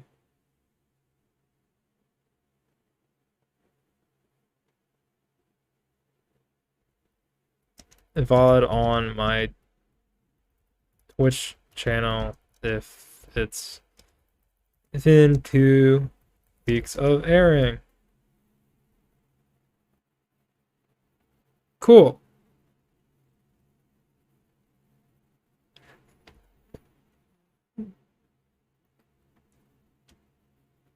So we're gonna name this space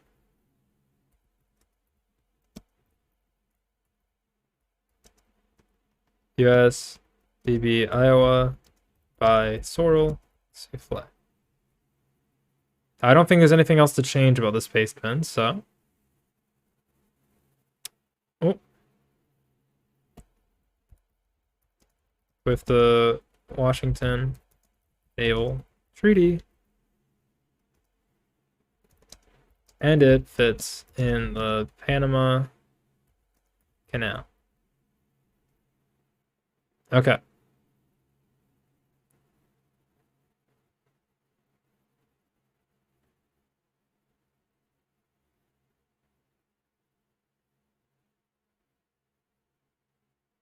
So I'm gonna cut this link. And I'm gonna put it somewhere.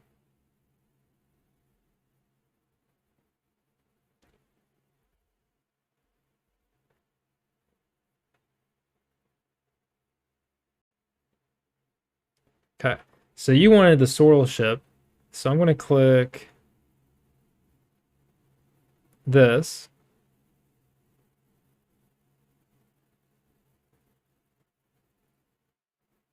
This song's a lot of swear words.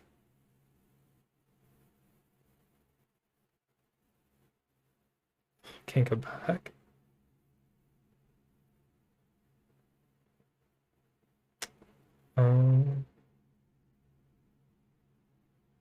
What other playlists are there? Let's go dubstep.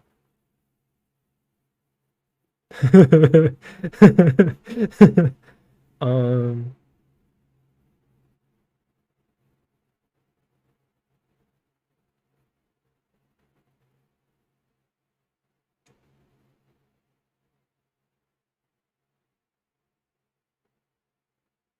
So here's paint. So I'm gonna simple draw this.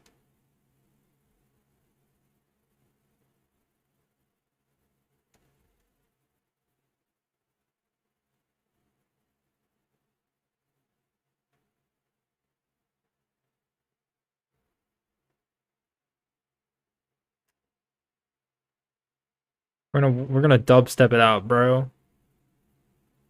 This music probably won't be in the VOD if I did stuff right, so just letting you know.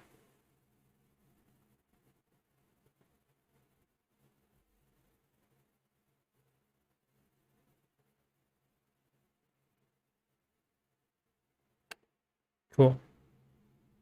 Wubs and dubs, boss man. Yeah. I don't normally listen to dubstep, but I see dubstep on the Twitch music thing, so. Welcome to the stream, DJ Discotheque. If you just got here, we finished doing the design. Chalknu redeemed a draw thing. He told me to draw the ship that I designed. So I'm going to do it in the... I want to do it some way or another.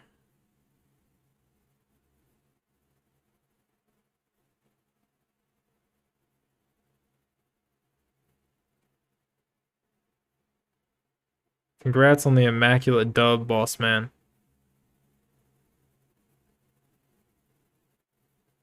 I'm using a mouse to draw, by the way.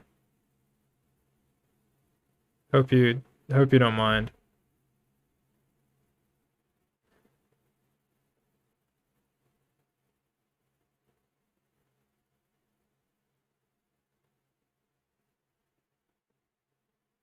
Eh. What is this song?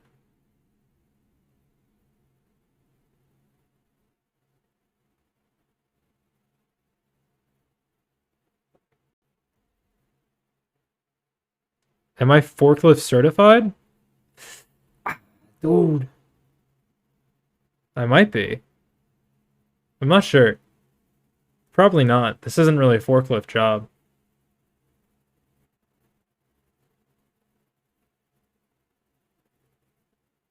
I have asked questions. That's probably why you asked. Oh, you can't say that word. Not on Twitch. I don't know how to delete a single comment. Don't use that word, Bubby. Not here, at least. You thought I was gonna get a canvas and quill?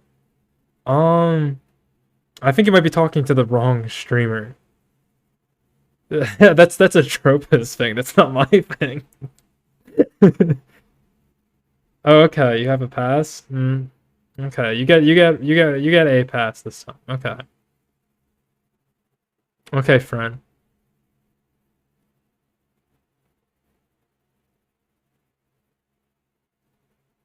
I just prefer if you don't say it on here. That's all.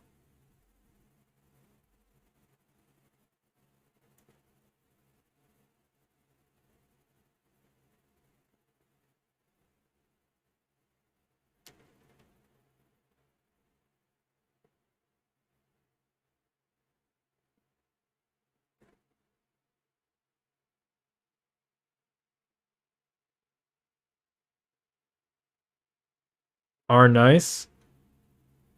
That's pretty good. I like R nice. I like the glass breaking sound of this dubstep song. Welcome to the stream. Retweet? Is this person moaning? This is an interesting song.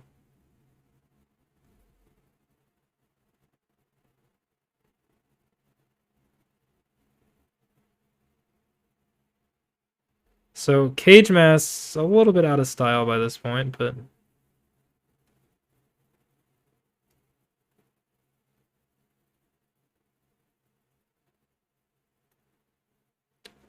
so we're drawing a little Cage Mass. I'm not good at Cage Mass, really.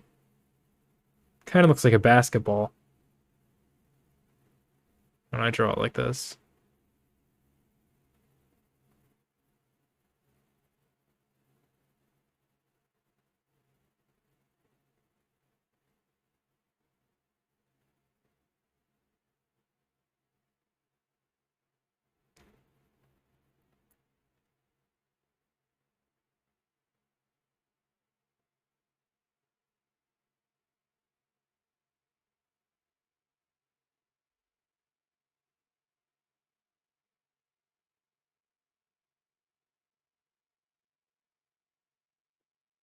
Hmm.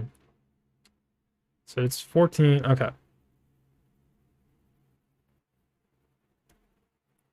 So this isn't exactly how I'd draw it if I like drew it.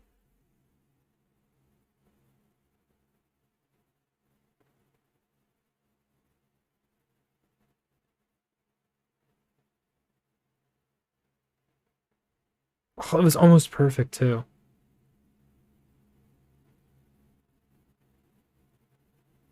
There we go.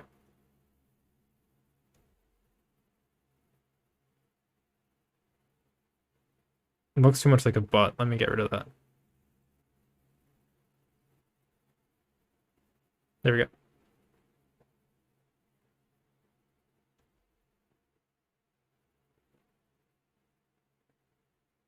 Perfect.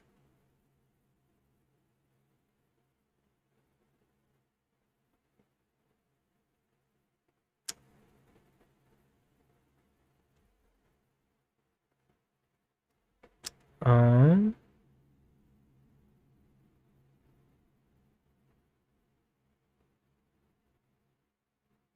Making good progress.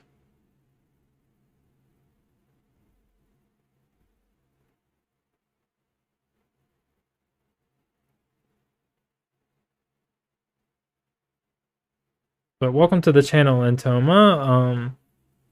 This is a boat design stream, and now it's a boat drawing.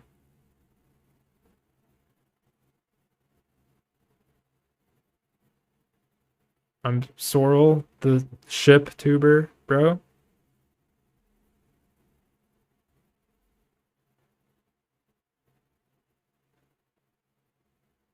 Look at that perfect straight line.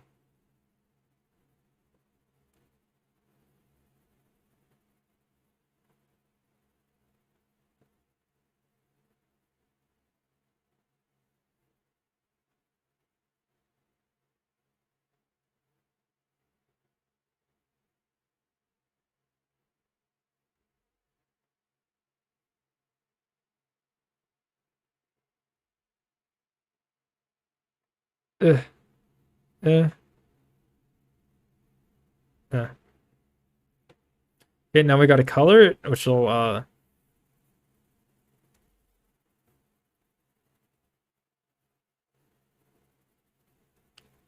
pretty easy.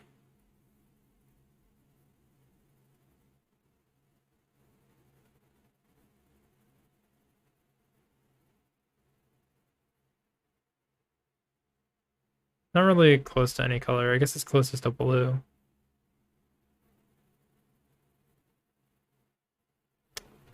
I'm using the color selector, by the way. It's not showing up because it's a pop out.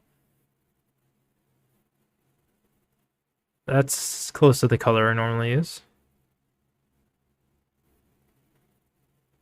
And we're just gonna paint this like all one color.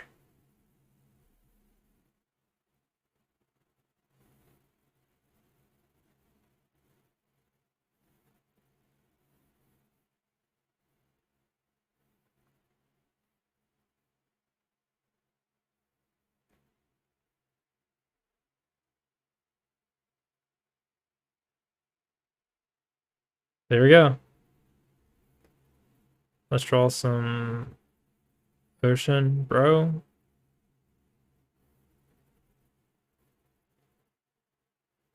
This is closer to ocean color.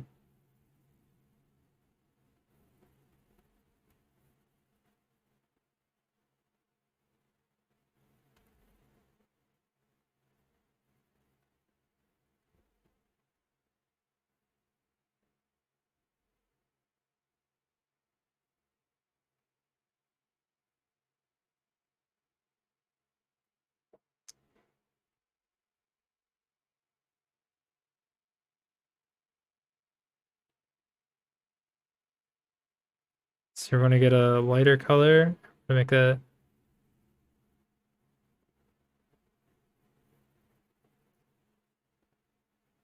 Actually, we're gonna go no ocean this time.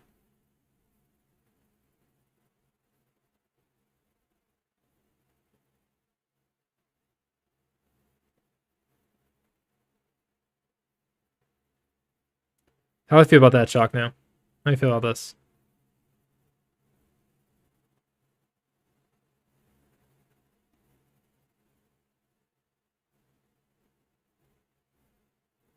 The official Sorrel ship. This isn't the Sorrel ship. This isn't what the Live 2D is based on. But I guess this is the Sorrel ship in a way. Sorrel 3 fire. Sorrel Pog coming soon, folks. Sorrel Pog coming soon. To a chat near you. To a tier 1 sub near you. Oh. Let me BRB this. I think we're about to end the stream here. So I do need to do some homework.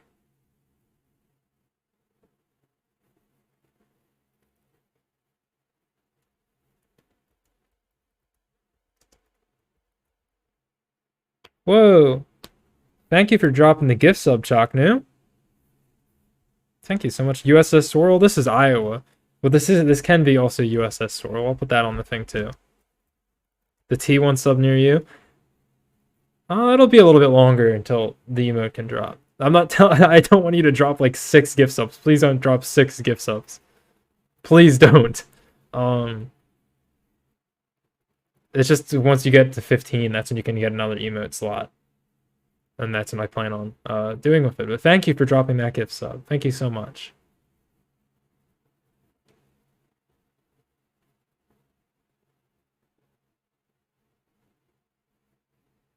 Whoa, what Chuck you?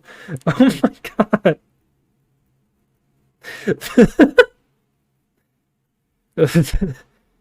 Thanks, Chuck. I really appreciate that. Apparently gave one to Schnitzel from Chowder. Thank you so much. Okay, I guess we have Sorrel Pog. Can I do that right now? Let me see if I can add that right now. Give me just a second. Viewer rewards, emotes. I'm inclining, bros. I'm inclining. I feel the power coursing through me. Oh.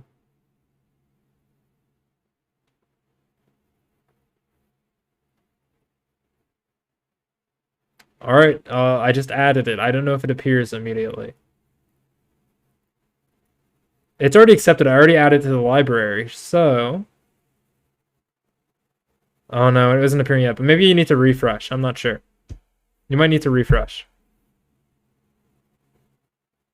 What happens if I like duplicate tab?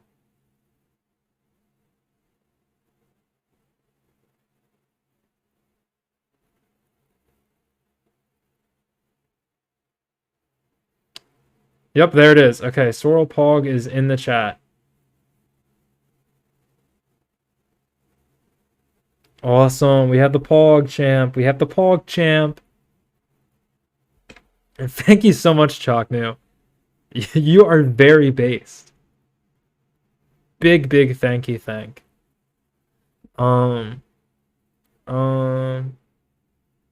I think we are. Let me just turn this down a little bit. It's very loud. We are closing up tonight, I think.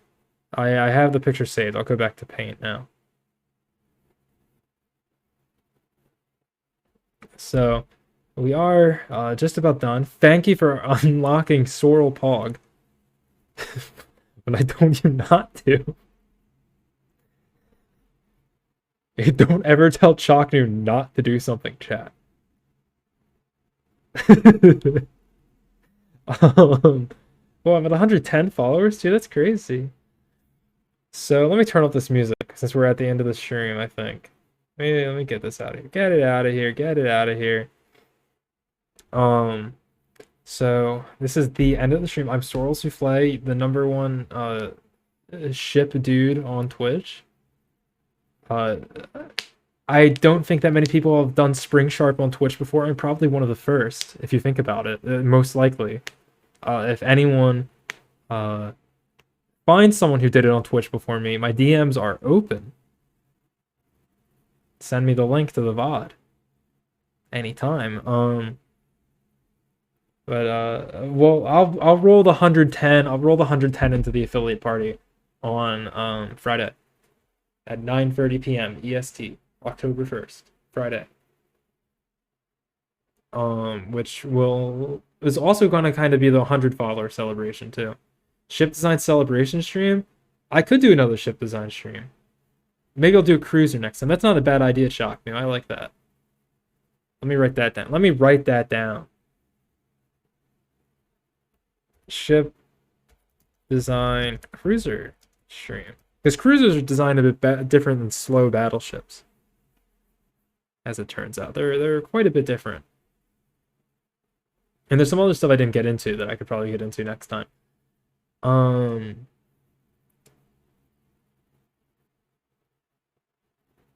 Yes, a cruiser ship is fitting to the celebration. I could just do one with really silly freeboard. I could do a silly ship and make it work, sort of.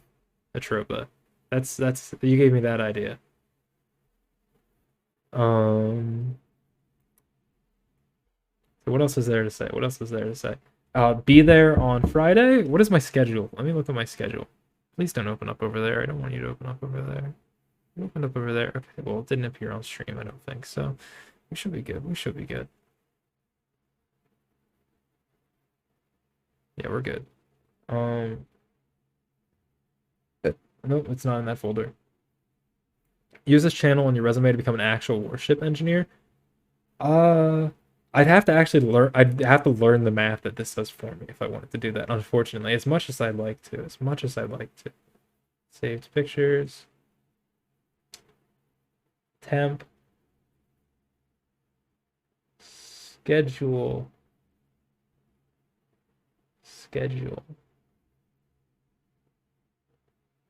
See, what else am I doing this week? So I said my things on Friday, my big fancy affiliate party. I'll do singing, I'll do I'll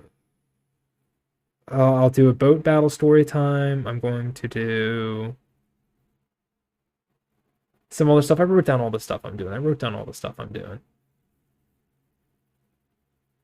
I'm going to do more boat theme streams. I should. It's kind of like my thing. So I'll do more.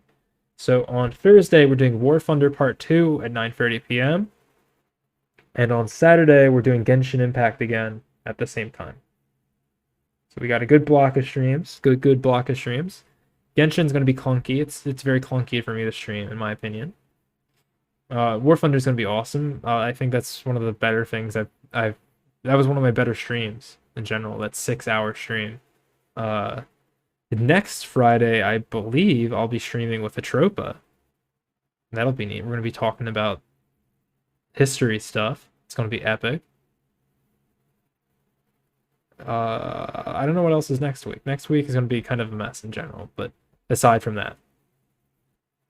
But we got this week all lined up. It's pinned on my Twitter if you want to revisit what my schedule is this week for the rest of the week. Various military history topics, exactly. I've got a good chunk of my books with me. My books on boat design, so pretty good. Norman Friedman, U.S. Battleships, U.S. Destroyers. Very good books. Expensive, but good books. But yeah, I think we're going to figure out who to raid, and then I'm going to go do some homework. You know very little about boats. I'll tell you anything you want to know. It's probably going to be easier to talk and ask questions over voice. If you want my Discord link, Atropa, I can get you the Discord here if anyone wants in. Just follow the rules. Excuse me, Discord? Is that not what it is? Oh, there it is. It just took a little bit of time. There's the Discord link. Since we'd probably do the streaming on call if you want. And if anyone in chat isn't in there yet, there's the link. Most of you guys are, I think. You can use the terms, but that's about it. Well, I can fill you in on the rest of the about it, and you can fill me in on the other stuff. But I'm missing out. I don't know much about the gun bits. Like, I know all the names of stuff, but I don't... I don't, like, know them the way you do. You know what I mean? Oh, my encoding quality. 160p, look at that. This is a stream. Okay. Let me select the raid target. Mute site. This is also, I should add, it is very crispy. There we go. We got better. We're at 720. This has been like the most successful month so far. The last 30 days, I've gained 56 followers. So half of all my followers in the last month. Just crazy. I am hard inclining. I believe. I have reason to believe. Let's see who is on. Let me check. Bodega Rat is playing Among Us. I don't know if I want to raid Among Us. That seems like a collab. That'd be weird to raid. Like a big collab. Not super sure if that's actually what she's doing. Peony's playing Ultra Kill. Lily Hops is just chatting. Meat is playing Spiritfarer. I usually like to raid people who are under 50 viewers. So it's probably gonna be one of them. Let's do Lily Hops. We're gonna raid Lily Hops. I'm going to mute desktop so I can hear the reaction.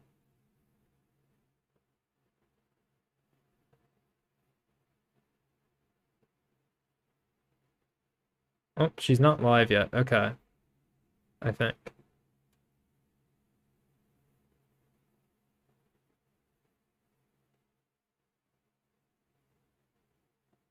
Okay, so if she's not live yet, we're gonna pick someone else. We're gonna let's do Crimbo. Is Crimbo just starting or is he like live?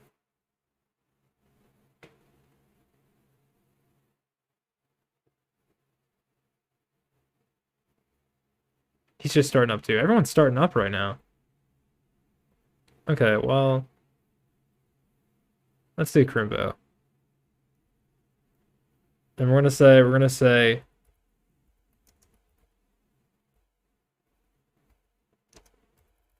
this. We're gonna say ship raid? Huh? That's what we're gonna say in his chat. Okay. Cool. This is also my normal like average stream length. That's kind of wacky. Oh. Crimbo's music just exploded. Yeah, let's go Doolittle raid. Let's go Doolittle raid. That's actually so much better. Thank you so much, Atropa. We're gonna type this, copy and paste this. Okay, let's get ready. Let's go. He's not on yet, but he'll see it.